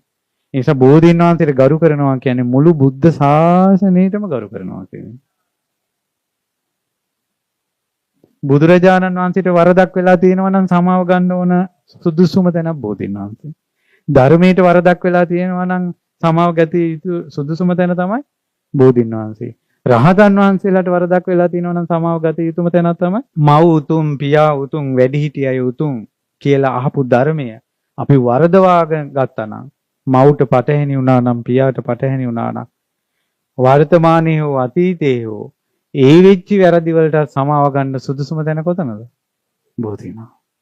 අන්න බෝධීන් වහන්සේ තියෙන එකට. අඟුලිමාල দমনය කරන ඒ බුද්ධ ශාන්තිය බුදු හිතේ පහළුනේ කොතනද? ජයශ්‍රී මහා බෝසෙවණේ. බුදුවරු විතරක් පෙළහර පාන යමක මහා ප්‍රාතිහාර්ය ඥානය බුදුසුතේ පහළුනේ කොතනද? ජයශ්‍රී මහා බෝසෙවණේ. සංගරුවන ගැන 6 වතාවකුත් මේ ලෝක සත්වයා ගැන අලුයමත් බලන මහා කරුණා සමාපත්තිය සම්බුදු හිතේ පහළ වුණේ කොතනද? දේශේ මහා බෝසෙවණේ. ඉතින් අනන්ත දසබල ඥාන පහළ වුණේ කොහෙද? බෝසෙවණේ. විසරද ඥාන පහළ වුණේ කොහෙද? බෝසෙවණේ. මිනිස්සු අහනවා බෝධි පූජාවක් තියන්නේ කොහොමද කියලා. ඒ කියන්නේ බෝධිය ළඟට ගියාම කියා ගන්න දෙයක් නැහැ. දැන් ඔයාලටත් ওই ප්‍රශ්නේ තියෙනවා. අර ඔය දැන් ඔය ඒක තමයි බෝධි පූජා. ඒ කියන්නේ බෝධියට උපහාර කරනවා. ඔබ වහන්සේ මුලයි දසබල ඥාන පහල කරගත්තේ. අනන්ත සම්බුදු ඥාන පහල කරගත්තේ. ඉතිපිසෝ භගවා අරහං සම්මා සම්බුද්ධෝ කියන නවාරහදි බුදු ගුණ පහල කරගත්තේ. ඔබ වහන්සේ මුලයි චතුරාර්ය සත්‍ය අවබෝධ කළේ. මේ බෝධිඥාන්සේ මුලයි අපේ බුදුරජාණන් වහන්සේ මහා කරුණාව ඉපැද්දුවේ.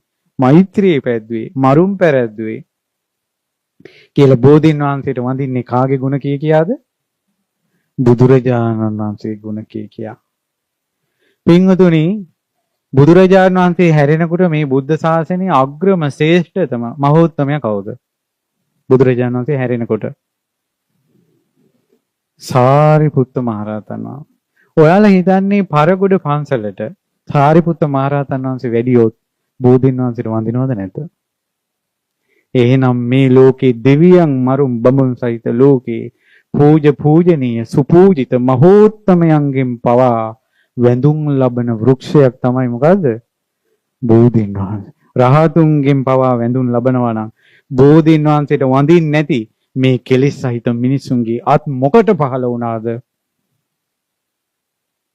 බෝධින් වහන්සේට වඳින්නේ නැති අත් මොකට පහළ වුණාද? මහරහතුන් පවා දනගසා වඳින බෝධින් වහන්සේ ළඟ දනගසා වඳින්නේ නැති මිනිසුන්ගේ හන්දි කුමට නම් නැමෙනවද?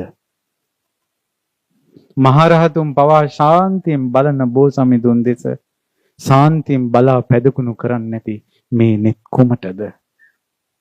මහරහතුන් පවා ගුණ කියමින් වඳින බෝ රජුන් ළඟ ඉතිපිසෝ ගාතාව කියාගෙනවත් පැදකුණු කරන්න බැරි නම් මේ කටවල් මොකට ලැබුණාද? පින් කරගන්න පින්වතුනේ, කුසල් කරගන්න පින්වතුනේ, මේ බෝ රජුන් ළඟ පින් පුරන්න, කුසල් පුරන්න, යහපත පුරන්න, තුනුරුවන්ඩයි ගෞරව කරන්න, ගුණ සිහි කර කර වඳින්න ඕන. මේ ලෝකේ ප්‍රඥාවෙන් අග්‍රේශ්වර රම් පැහැයෙන් බබලන සාරිපුත්ත මහරහතන් වහන්සේ බුදුරජාණන් වහන්සේ ඉදිරියේ කියා හිටන ස්වාමීනි භාග්‍යතුන් වහන්සේ මේ ලෝකේ කෙනෙක් කොට අකුසල් දුරු කරන්න ඕනේ නම් කුසල් උපද්දවන්න ඕනේ නම් කියන්නේ ජීවිතේ නරක දේවල් දුරු කළා හොඳ දේවල් ජීවිතේට අරන් ජීවිතේ සැනසෙල්ලට ජීවිතේ ශාන්තියකට ජීවිතේ විමුක්තියකට අරන්ගෙන යන්න බාහිර දෙයකට වැඳ වැඳ ගරු කර කර කරන්න පුළුවන්ද කියලා ස්වාමීනි මම කල්පනා කළා. කියන්නේ Tamanda සැනසෙල්ල ශාන්තිය කියන එක ධර්මයෙන් හදාගන්න එපයි. සාරිපුත්ත මහරහතන් වහන්සේ කල්පනා කළා මේක බාහිර දෙයකට වැඳ වැඳ ගරු කර කර කරන්න බැරිද?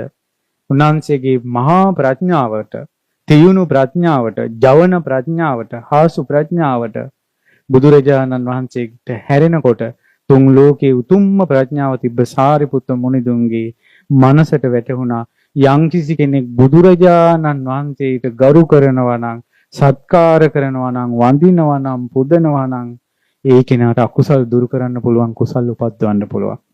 ජීවිතේ ශාන්තියට ගෙනියන්න පුළුවන්, සැනසෙල්ලට ගෙනියන්න පුළුවන්. බෝධීන් වහන්සේට වඳිනවා කියලා කියන්නේ මොකද්ද? බුදුරජාණන් වහන්සේට ගරු කරනවා. දැන් තේරුම් ගන්න බෝධි පූජාව කියන්නේ මොකද්ද කියලා. මේකෙන් තමයි අකුසල් දුරු කරන මාවතට යට ශක්තිය දෙන්නේ. මිහිඳු මහරහතන් වහන්සේ දන්නා නිසා, දකිනා නිසා තමයි බෝධීන් වහන්සේ වැඩැම්මේ. දැන් කොච්චර අපිට තරහ යනවද? අකුසල්නේ. කොච්චර ආශාවල් හිතට එනවද? කුණු වෙන ආශාවල්, ජරා ආශාවල්, ඉරිසියා, ක්‍රෝධ, වෛර, ගුණමකුකම්, එකටක කිරීම, නුරුස්සනකම. එකාට එක පෙන්වන්න බෑ. එක ගෙදර පස් දෙනා එකට බත් ටිකක් මේසේ කන්න බෑ මූණ බලාගෙන. අනේ පනේ රත්තරනේ කියලා බැඳපියුම් යකා යක්ෂණී වගේ මරා ගන්නවා. මොනවද මේ? කෙලෙස්. කෙලෙස්. එක බත් මුට්ටියේ බත් කාලා එක අම්මගේ කිරි බීලා එක බඩේ හැදිච්ච සහෝදරයෝ නඩුහබ කියා ගන්නවා. නෝද නෝක්කඩු කියා ගන්නවා. මොනවද මේ? කෙලෙස්. ඉපදෙනකොට ඇඟේ නූල් පොටක් නැතුව, අතේ මොකවත් නැතුව කෑස් ගාගෙන ඉපදිලා මැරෙනකොට ඔළුවේ තියෙන කෝන්තර බලන්න. අරක මෙහෙමයි, අරක මෙහෙම කිව්වා, මේක මෙහෙම කිව්වා කියලා ඔළුවේ කෝන්තර තියාගෙන මැරෙන්නේ. මේවට කියන්නේ කුසල් කියලාද? මේවා අකුසල්. සට කපට මායා. කපටිකම්, මායාකම්. මායා කියන්නේ ඇතුලේ වෙන එකක් පිටට එක එකක්. අම්මා දන්නේ නැති, තාත්තා දන්නේ නැති, යාළුවෝ දන්නේ නැති, කවුරුවත් දන්නේ නැතිව තම තමන් කරන එක එක විජ්ජුම්බර වැඩ කොයිතරම් මිනිසුන්ගේ හිත තුල තියෙනවද? මායා. ඒවා වහගන්න කොයිතරම් උපක්‍රම කරනවද? ඒකට කියන්නේ කපටිකම් කියලා. සට කපට මායා. මන්ද ප්‍රමාද මත් වෙනවා, ඇබ්බැහි වෙනවා. මෙලොවක් පරලොවක් විශ්වාස කරන්නේ නැහැ. මේවට කියන්නේ මොකද්ද? අකුසල්. ළමා ලපටි. දැන් අද මම මේ බනට එනකොට ඔන්න කෙනෙක් ඇවිල්ලා මොන ගිහිල්ලා කතා කරන්න ඕන කිව්වා ෆෝන් එකට ඇබ්බැහි කියලා. වේලා කියලා. මම කිව්වා මං නම් ඕවා ගැන කතා කරන්න දෙන්නේ නැහැ. මං නම් කතා කරන්නේ නැහැ කියලා. ඇයි? ඔක්කොටම ওই ප්‍රශ්නේ තියෙන්නේ. කන්න නැතුව ඉන්න පුළුවන්. බොන්න නැතුව ඉන්න පුළුවන්. සමහරවිට ඇඳගත්ත ඇඳුම මතක නැහැ. හැබැයි ෆෝන් එක නැති වුණොත් මතක. එච්චරම. ඒකට කියනවා මන්ද ප්‍රමාද. ඒවට කියනවා මන්දේ ප්‍රමාද. කුසල්ද අකුසල්ද? අකුසල්. මෙච්චර කෙලෙස් අඬනවා, වැළපෙනවා, පීඩණයෙන් ඉන්නවා, මානසික ලෙඩ කියනවා. කුසල්ද අකුසල්ද? අකුසල්. ඒ අකුසල් දුරු කරන්න, කුසල් උපද්දවන්න බාහිරින් ගන්න පුළුවන් විශාල ශක්තියක් තමයි බුදුරජාණන් වහන්සේට ගරු කරන්න ඕන, සත්කාර කරන්න ඕන. ඒකට අද බුදුරජාණන් වහන්සේ වෙනුවෙන් වැඩින්නේ ධාතුන් වහන්සේලා, බෝධින් වහන්සේ. මේ බෝධින් වහන්සේ බැබලෙන තාක්කල්, මේ බෝධින් වහන්සේගේ මළුව පිරිසිදු වෙලා තියෙන තාක්කල්, මේ මල් ආසනවල මල් පිරී තියෙන තාක්කල් මේ ගමේ මිනිසුන්ගේ අකුසල් දුරු වෙයි, කුසල් උපදී. හැබැයි මේව වල් බිහි වෙලා යනවා කියන්නේ ගමේ මිනිසුන්ගේ ඉරිසියාකාරකම් වැඩි. පන්සලෙන් හොයන්න පුළුවන් ගමේ මිනිසුන්ගේ හිත. බුදුන්ට සත්කාර කරන්නේ නැත්නම්, ගරු කරන්නේ නැත්නම්. ප්‍රඥාවෙන් අග්‍රේශ්වර සාරිපුත්ත මහරහතන් වහන්සේ දේශනා කරනවා, ස්වාමිනී භාග්‍යතුන් වහන්සේ බුදුරජාණන් වහන්සේට ගරු කරන්නේ නැතුව, සත්කාර කරන්නේ නැතුව ධර්මයට ගරු කරනවා කියන එක නේතන්ඨානං විජ්ජති. ධර්මයට ගරු කරනවා කියන එක සිද්ධ වෙන්නේ නැහැ කියනවා. බණ කියන හාමුදුර නමක් වුණත්, පොත් ලියන හාමුදුර නමක් වුණත්, පිරි කියන කෙනෙක් වුණත්, බණ දාන්න කෙනෙක් වුණත් බෝධින් වහන්සේට ගරු කරන්නේ නැත්නම්, සත්කාර කරන්නේ නැත්නම්, ධාතුන් වහන්සේලාට ගරු කරන්නේ නැත්නම්, සත්කාර කරන්නේ නැත්නම්, එයාගේ බණ ඇත්ත බණක් නෙවෙයි. බුදුරජාණන් වහන්සේට එයා අවංකවම ගරු කරනවා නම්, මේ ධර්මයට ගරු කරනවා නම් එයා අනිවාර්යෙන් බුදු කෙනෙකුට ගරු කරනවා. බුදුරජාණන් වහන්සේට ගරු කරන්නේ නැති කෙනා ධර්මයට ගරු කරන්නේ නැහැ. ස්වාමීනි භාග්‍යතුන් වහන්සේ බුදුරජාණන් වහන්සේට ගරු නොකොට, ධර්මයට ගරු නොකොට සංඝයාට ගරු කරනවා කියන එක නේතන්ඨානං විජ්ජති. එහෙනම් මෙතෙන්ට ආවට පස්සේ දැන් මම කියන්නකො හාමුදුරුවෝ මෙතන ඉන්නවා, බෝධින් වහන්සේ මෙතන ඉන්නවා. ආපු ගමන්ම හාමුදුරන්ට වඳින්නේ, බෝධිට වඳින්නේ නැතුව එයාගේ හිතේ බෝධින් වහන්සේ, ශාස්ත්‍රුන් වහන්සේ විදිහට එයාගේ හිතේ පිහිටලා නැහැ. බෝධින් වහන්සේ බුදු කෙනෙක් නම් කොහොමද බුදුරජාණන් වහන්සේ ඉද්දින් අපිට වඳින්නේ? ඒක මොන හිතෙන්ද කරන්නේ? ඒකයි මිනිසුන්ට හරියට ওই ප්‍රශ්නේ තියෙනවා. රුවන්වැලිසෑය ජීවමාන කරගෙන නැහැ. බෝධින් වහන්සේ ජීවමාන කරගෙන නැති නිසා වඳින තැන පටලැවෙනවා. එනවා මේ උපාසකමල මෙහෙම හිතන ආන්දුරන්ට වඳින්න නැතුව බෝධියට වැන්දොත් ආන්දුර මොනවද හිතයිද දන්නේ කියලා. ඒක උපාසකම්මගේ අනවබෝධයක්ද? එහෙම හිතුවොත් ආන්දුරන්ගේ අනවබෝධයක්ද? ඉතින් බෝධින් තමන්ව වඳින්න නැතුව බෝධියට වැන්දා කියලා උරණ වෙනවා නම් ඒ හාමුදුරුවෝ මහණුනේ මොන ශාසනයේද? පැහැදිලිද මම කියන එක? ඒ නිසා ගරු කරන්න ඕන, සත්කාර කරන්න ඕන බුදුරජාන් වහන්සේට. එයාමයි ධර්මයට ගරු කරන්නේ, එයාමයි සංඝයාට ගරු කරන්නේ. මෙන්න ඊළඟ රහස. බුදුරජාන් වහන්සේට ගරු කරන්නේ නැතුව, ධර්මයට ගරු කරන්නේ නැතුව, සංඝ රත්නයට ගරු කරන්නේ නැතුව ශික්ෂාවට ගරු කරනවා කියන එක නේතන්ඨානං විජ්ජති. අන්න පන්සිල් පද පහ රකින්න බැරි හේතුව. පන්සිල් පද පහ රකින්න බැරි බුදුරජාණන් වහන්සේට ගරු කරන්නේ නැති නිසා. එහෙනම් දරුවනේ, පින්වතුනි, තමන්ටම අවංකව තේරෙනවා නම් තමන්ට පන්සිල් පද පහ රකින්න අමාරුයි කියලා සත්කාර කරන්න බුදුරජාණන් වහන්සේ මේ බෝධින් වහන්සේලා වැඳ වැඳ යන්න. ඒකයි කියන්නේ මැරෙන්න කලින් බෝධි 100ක්වත් ස්ථාන 100ක වඳින්න. ධාතු චෛත්‍ය 100ක්වත් වඳින්න. ඒ ගරු කිරීම යාට ශික්ෂා කාමීත්වයේ පිණිස බාහිරින් ආශිර්වාදයක් වෙනවා. කොච්චර ඉන්නවද බෝධීන් වහන්සේලාට සත්කාර කළා තමන්ගේ අඩුපාඩු හදාගත්ත. මීට කලිනුත් අපි ධර්ම දේශනා කිහිපයක මතක් කරලා තියෙනවා. පුංචි කාලේ ඉඳලා නරක ඇසුරකට වැටිලා ගණිකාවක් වුණ කාන්තාවක් අඬා බෝධීන් වහන්සේගේ මළුවේ බෝපත් අහිඳ බෝධියට උපස්ථාන කර ඒ වැරද්දෙන් අත්මිදලා දැන් අවුරුදු ගණනාවක් ඈ බ්‍රහ්මචාරීව තනිකර සිල් පුරනවා. අවුරුදු ඒ විස්තරේ ලියලා මට එවනකොට මීට ගොඩක් කාලයකට කලින් අවුරුදු 2ක් රාග හිතක් ඇවිල්ලා නැහැ කියන්නේ. මේ ගණිකාවක් විදිහට හිටපු කෙනෙක්. කරලා තියෙන බාහිර වත තමයි බෝධීන් වහන්සේට උපස්ථාන කරන්නේ. බෝධීන් වහන්සේගේ පත්‍ර අහිඳිනවා. මම දැන් එනකොට බණ කතාවක් අහගෙන ආවා. බෝධි සම්මජ්ජක කියලා. රහතන් වහන්සේ නමකගේ අතීත විස්තරයක්. උන්වහන්සේ අරහත්ත්වයටපත් වෙලා තමන්ගේ පුණ්‍ය බීජේ බලනවා. ඒ කියන්නේ මේ මම මේ ආපු ගමන කොතනින්ද පටන් ගත්තේ විමුක්තියක් කරා එන්න. ඒක උන්වහන්සේට පෙනිලා එක්තරා ජීවිතයක ලෞතුරා සම්මා සම්බුදු කෙනෙක්ගේ බුදුරජාණන් වහන්සේ පිරිනිවන් පාපු කාලේ බුදුවරු රහතුන් නැති කාලේ උන්වහන්සේ වෙනුවෙන් බෝධීන් වහන්සේ නමක් ජයශ්‍රී මහා බෝධීන් වහන්සේ නමක් වෙන බෝධියක් නෙවෙයි. ඒ උතුම් බෝධීන් වහන්සේ නමක් දැකලා ඒ මුළු බෝධීන් වහන්සේගේ මළුවේම පතර අයින් කළා තික් සුද්ධ කරලා සතුටු වෙලා ඔයාලම චුට්ටක් බලන්න බෝකොල්ල ගොඩක් වැටිලා තියෙන තැනක තමන් හොඳට අතු ගාලා සුද්ධ වෙලා තිනකොට හිතට එන සතුට එයා ගොඩාක් සතුටු වුණා. වල්පැල ඉවත් කළා. ඒ පින්බලෙන් නිවන් දකින ජීවිතේ දක්වාම එයාගේ ජීවිතේ සතර අපා උපාත්යකට වෙරිලා නැහැ. මේක චේතනාවයි කර්මය. ඒ විලාවේ තිබ්බ චේතනාවේ ප්‍රබල බව එතන තියෙන්නේ. ඒ බෝපත් අයින් කරලා තියෙන වෙන අල කලංචි ඔළුවේ තියාගෙන නෙමෙයි. මුළු හිතම යොමු කරලා මේ වැඩේට. සතුටට කවුරුවත් පොළඹවලා නෙමෙයි. බලෙන් නෙමෙයි. මේක නොකළොත් අනිත් අය මොකක් හිතයිද කියලා මේ හිතේ සැකෙන් නෙමෙයි. බුදු කෙනෙකුට උපස්ථාන කරනවා වගේ බෝධීන් වහන්සේගේ මළුව සුද්ධ කළා තියෙනවා. එදා ඉඳලා යාට යම්කිසි දෙයක් හිතන්න ඕනේ නැහැ කියලා හිතුනොත් එimhe උපනූපන් ජීවිතේ එතනින් පස්සේ හිතෙන්නේ නැහැ කියනවා. කවුරු හරි කියලා හිතරි දෙනවනේ. ඕක හිතන්න ඕනේ නැහැ. කියලා එයා හිතපු ගමන් එදායින් පස්සේ හිතෙන්නේ නැහැ යාට. අද අපි කොච්චර අමතක කරන්න හදන ඒවා බුරා නැගෙනවද? හිත සුද්ධ වෙන්නේ නැහැ. බලන්න පිනක් විදියට බාහිර සුද්ධ කළා විපාක විදියට තමන්ගේ හිත සුද්ධ වුණා. එදා ඉඳලා නිවන් දකින ජීවිතය දක්වා මානසික ලෙඩ හැදිලා නැහැ කියලා. අද ඉපදින ළමයිකින් 108ක් මේ 180ක් හෝ 170ක් කිව්වත් වරද නැහැ. උස් පහත් කන් වලින් අඩු වැඩි විදිහට ප්‍රකට වෙන මානසික ලෙඩ නම් එමටයි.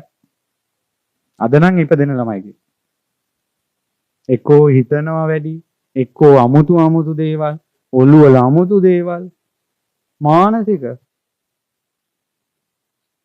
බෝධීන් වහන්සේට උපස්ථාන කරපු පින්බලයට නිවන් දකින්න ජීවිතය දක්වා මානසික ලෙඩක් හැදෙලා නැහැ කියන්නේ. ඒ බෝධීන් වහන්සේගේ මළුව සුද්ධ කරපු ජීවිතේ ඉඳලා නිවන් දකින ජීවිතේ දක්වාම ඉපදෙන ජීවිතවල මූණේ කුරුලෑවක් ඇවිල්ලා නැහැ කියනවා. ලප හැදිලා නැහැ කියනවා. දද හැදිලා නැහැ කියනවා. කුෂ්ඨ හැදිලා නැහැ කියනවා. පිළිකා හැදිලා නැහැ කියනවා. එක උපාසිකාවකට පිළිකාවක් හැදිලා. පිළිකා 13ක්ද කොහෙද? ගොඩාක් අසාධ්‍ය වෙලා මේ අම්මයි තාත්තයි විහෙරට ඇවිල්ලා ඉනිමන් තියතියා ඉනිමන් වල නැග ඒ මවුට පිම්පිනිස බෝධීන් වහන්සේගේ පිලල් අයින් කරලා තියෙනවා. ඊළඟ පාර පරීක්ෂණයට යද්දී ඇඟේ පිළිකා නැහැ. වත පිළිකා නැසන දෙයක් මේ බෝධීන් වහන්සේගේ උපස්ථානය කියන්නේ. ඊට පස්සේ තමයි හිත පීඩණයටපත් වෙලා නැහැ කියනවා. ඊළඟ එක තමයි හොඳම විපාකයක් ලැබිලා තියෙන්නේ. ඒ ජීවිතේ ඉඳලා නිවන් දකින ජීවිතේ දක්වා තමන් වටේ ඉන්න තමන්ගේ වචනේට කීකරුයි. තමන් කියන දේ කරනවා, තේරුම් ගන්නවා. අද කියන එක තේරුම් ගන්නවද? දානයකට ගිහිල්ලා දානේ වළඳලා ඉවරලා පාත්‍රයේ ඉතුරු වෙච්ච ඉඳුල් ටික දාන්න අරුක්ක කැපකරුවෙකුට කිව්වා වාජනය ගෙනින් කියලා. මෙහෙම. ඒක අහිරමනේ අරන් ආවා. කියන්නේ එක ඇහින්නේ එක. ඒක සමාජයේ බහුතරම තියෙන එක. මේක මටත් අමතක වෙන්නේ ඔබට කිව්වත් ඔබටත් අමතක වෙන එක. කාරණා දෙකක් තියෙනවා අපි පිළිගත යුතු. ඒ තමයි අපි කියන දේවල් ඇත්තටම පින්වතුනි අනිත් අයට හරියටම ඇහෙන්නේ නැහැ. ඕක නිකමට ඔලුවට දාගෙන ඉන්නකො අපි කියන එක ඇහෙන්නේ නැහැ යාළුවා. වෙන එකක් ඇහෙන්නේ. ලුණු වතුර ගේන්න කිව්වම එක දවසක් කොල්ලේ ලුණු වතුර ගෙනාවා. ඒ ඔළුවේ එකක් තියාගෙන ඉන්නවනේ. ඔළුවේ මොකක් හරි එකක් තියාගෙන ඉන්නකොට ඇහෙන්නේ ඒක. අනිත් එක තමයි අනිත් එක වෙන්න පුළුවන්. සමහර ඒවා අපි කියනවා කියලා කිව්වට සමහරට හරියට අපෙන් පිට වෙන්නේ නැතුව ඇති වචනේ. ගෙවල් වල කොච්චර රණ්ඩුද ඔවා. මේ කියන දේ අපිට තේරෙන්නේ නැහැ කියලා. මේ බෝධීන් වහන්සේට උපස්ථාන කරපු පින්බලේ ඒ බෝධි සම්මජ්ජක පුණ්‍ය කර්මය කරපු පින්වතා ගේ ඒ උපන් ජීවිතවල තමන් කියන දේට අනිත් අය යටත් කියන දේ තේරෙනවා අනිත් අයට. ඊළඟට තමයි තමන්ට ඕනම ප්‍රශ්නයක් විසඳ ගන්න පුළුවන් වෙලා තියෙනවා. අර බෝධීන් වහන්සේට උපස්ථාන කරපු පින්බලේ. හිත ගොඩක් පිරිසිදු වෙලා තියෙනවා. නරක සිතිවිලි, ජරා සිතිවිලි, කැත සිතිවිලි එයාගේ විවාහ ජීවිතයේ විදිහට මිසක් තැන් වල හිත පෙළෙන රාගයක් ඉපදිලා නැහැ. වද දෙන ද්වේෂයක් ඉපදිලා නැහැ. හතුරු හැදිලා නැහැ. එයා එදා ඉඳලා නිවන් දකින ජීවිතේ දක්වා හෝනියමක් වැදිලා නැහැ කියනවා. අනවින කොඩි වින වැදිලා නැහැ කියනවා. බෝධියේ සුද්ධ පවිත්‍ර කරපු පින්බලයට. ඔයාලටයි මේ අනවින කොඩි වින වදින්නේ. බෝධි පූජාවක් තියන්න මෙහෙම කිරිහාර ටික අරන් ඇවිල්ලා වැඳලා යන ගමන් මේ ආයිනකටම දාගෙන යනවා. වෙනවද නැද්ද මේ? වෙනවා. ඔහේ ආයින අර ගේන ටික ඔහේ ආයිනකට විසික කරනවා. බුදුරජුන් වැඩ ඉන්න තැන අපිරිසිදු කරනවා. කරන්න එපා කවදාවත් ඒ පව් වැඩි. Taman ගෙනව පූජාව වැඳලා පුදලා දාන්න තැනක් නැත්නම් ගෙදර අරන් යන්න. අරන් ගිහිල්ලා ඒක සුදුසු තැනකට දාන්න. ඊළඟට මට ආරංචි වුණා හරියට ඒක මෙහි පාරගොඩ විතරක් නෙවෙයි මේ මුළු ලංකාවෙම තියෙන ඊළඟ ප්‍රශ්නේ තමයි ගෙදරක බුදු පිළිමයක් කැඩුනොත් බිඳුනොත් ගෙනත් යන්නේ කොහෙද? අපේ බුදුරජාණන් වහන්සේ මුළු ජීවිතේම වැඩියම ලස්සන වුණ තැන කොතනද කියන්නකෝ? බෝසමිඳු ළඟ. දෙතිස් මහා පුරුෂ ලක්ෂණයෙන් බැබලි බුදු සිරුරින් රැස් විහිදී තිබ්බේ බෝසෙවෙනේ. ඒ බෝසෙවෙනේ අතප්පයක් කැඩුණු පිළිමයක් ගෙනල්ලා තියෙනවා. මට හිතෙනවා ඔය සමහර අම්මලා තාත්තලා ලෙඩ වුණාම ගෙවල් වලින් දරුවෝ පන්නන්නේ. ඔය කැඩිච්ච බෝධි මේ පිළිම ගෙනල්ලා දාන පාප කර්මයට දෝ කියලා. ලෙඩ දුක් හැදුනට පස්සේ අනිත් අය අතහැරලා දාන්නේ.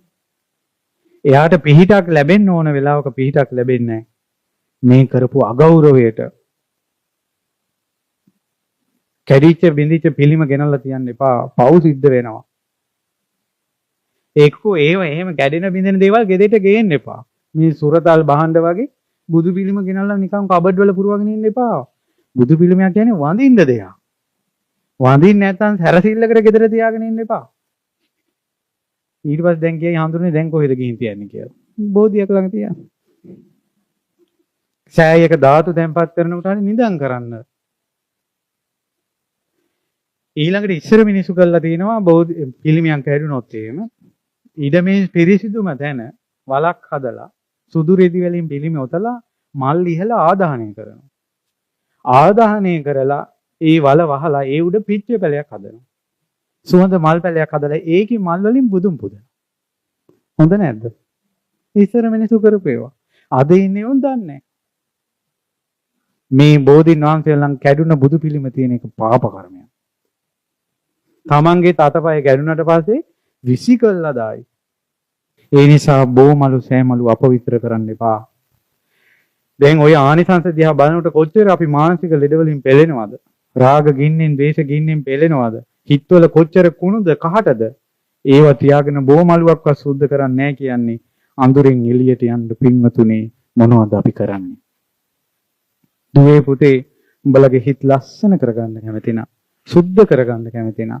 ඔයාලගේ හිතවල පෙළෙන ඔයාලගේ පීඩනේ, මානසික පීඩනේ, ආතතිය ඔයගෙන් ඔයාලට ගැලවෙන්න ඕන නම් හොඳම උපස්ථානයක් තමයි මේ උතුම් බෝධින් වහන්සේලාට කරන උපස්ථානය. තමන්ගේ හිත පිරිසිදු කරගන්න කරන්න. බෝධින් වහන්සේලා ලස්සනට මල් පුදලා මේ මල් පවිත්‍රයි වගේ මගේ හිතත් පවිත්‍ර වේවා. බෝධින් වහන්සේට පැම් පුදලා බෝධින් වහන්සේ සිසිල් වුණා වගේ මගේ හිතත් සිසිල් වේවා. බෝධින් වහන්සේගේ වටා සුවඳ පතුරවලා බෝධින් වහන්සේ වටා සුවඳ පැතිරෙනවා වගේ මගේ සිල් සුවඳ මගේ ගුණ සුවඳ පැතිරේවා. මගේ ජීවිතයෙන් සුගන්ධය හමත්වා. මල් මාලා සොඳුරු දේවල් පුදලා මාගේ ජීවිතේ සොඳුරු වේවා. මේ කරන පිං මලෙන් මල එකතුව මල් මාලාවක් හැදෙනවා වගේ මගේ නිවනට ගුණ වේවා. චතු මధుර කිරිහාර ආදී දේවල් පූජා කළා. අපගේ මුනිදුන් අමෘතේ වැළඳුවේ ජයශ්‍රී මහ බෝසෙවණේ. මටත් මේ බුද්ධ ශාසනය අමෘතේ වළඳන්න ලැබේවා. කියලා උතුම් ප්‍රාර්ථනාවක් තියාගන්න. ඒවත් එක බෝධි පූජා කියන්න. කරුමේ කියන්නේ මෙතන ඉන්නවා නම් ওই විදිහට තමන්ගේ ආත්ම සුද්ධිය පිණිස, චිත්ත විසුද්ධිය පිණිස, නිර්වාණය පිණිස බෝධි පූජාවක් තියපු අය ඉන්නවා නම් මේ ජනතාව අතර අතේ ඇඟිලි ගන්නටවත් නැත. බෝධි පූජා තිබ්බේම රාහු අපලෙටයි, අඟහරු අපලෙටයි, සෙනසුරු අපලෙටයි. මැරෙන දවසක පින් දීලා මැරෙන්න ওই නවග්‍රහයන්ට උන් හිටියේ නැත්නම් බෝධි පූජාවක් නැහැ. විභාගවලට, උත්සවවලට ළමයි විභාගෙ කිට් වෙනකොට නේද බෝධි පූජා තියන්නේ? ලෙඩ දුක් වැඩි වෙනකොට ඉස්පිරිතාලේ ඉන්නකොට නේද තියන්නේ? වැරදි නෑ. වැරදි නෑ. මේ බලන්න එක සිද්ධියක්. මේක ඇත්තම සිද්ධියක්. මේක උනේ යක්කල පැත්තේ.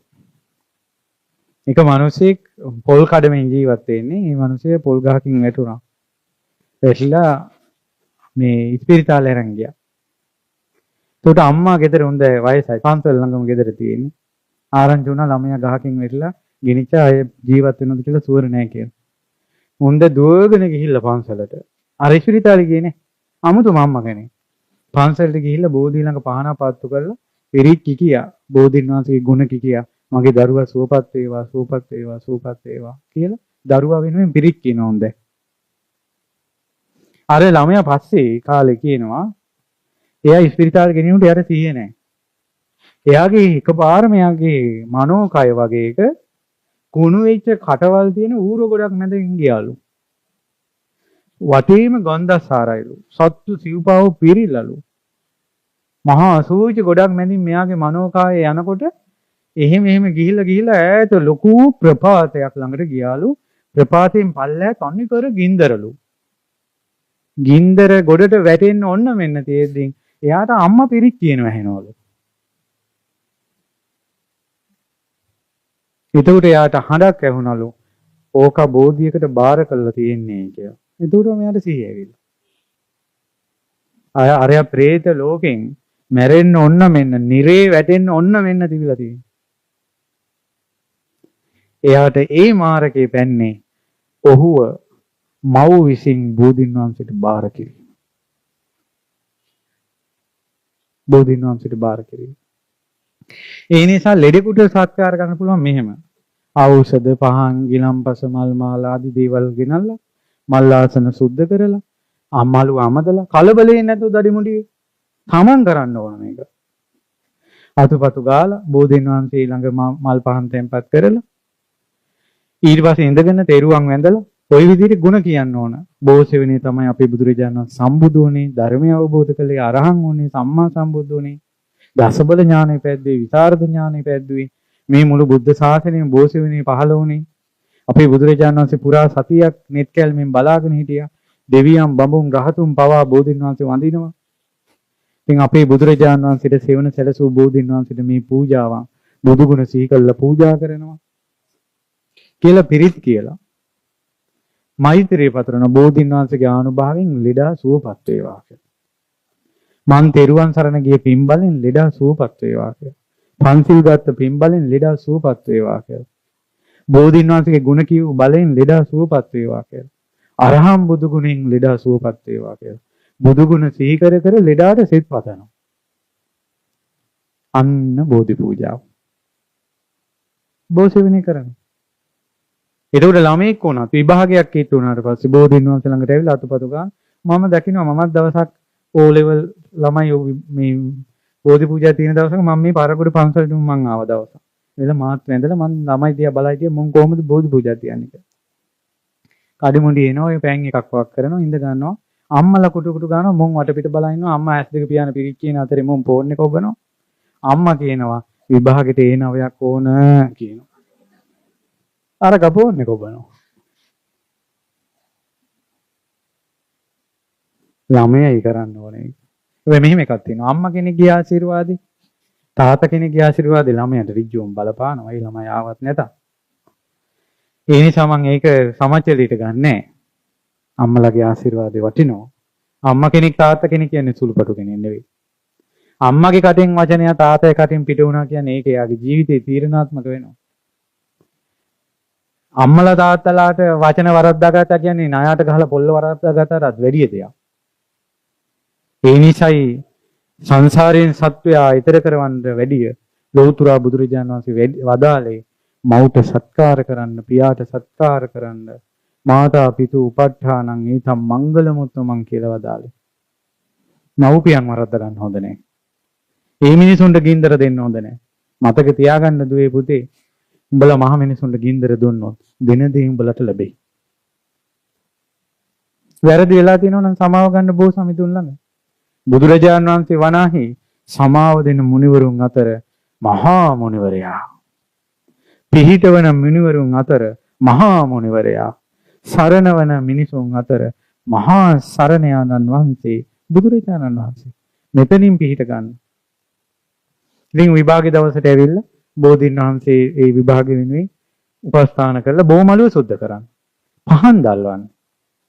පහන දැල්වනකොට අඳුර දුර වෙලා ආලෝකය පැතිරෙනවා. පහන් පූජාව ප්‍රබල වෙනවා. සවස් කාලේ කරද්දී පහනේ ආලෝකය හොඳට පේනවා. මේ විදිහට යමක් පේනවා වගේ මටත් විභාග වලට මුහුණ දෙද්දී උත්තරේ හොඳට වැටහෙන්න ඔළුවට අවුල් නොවෙන්න මේ පින උපකාර වේවා. යම් කිසි බෝධි පූජාවක්.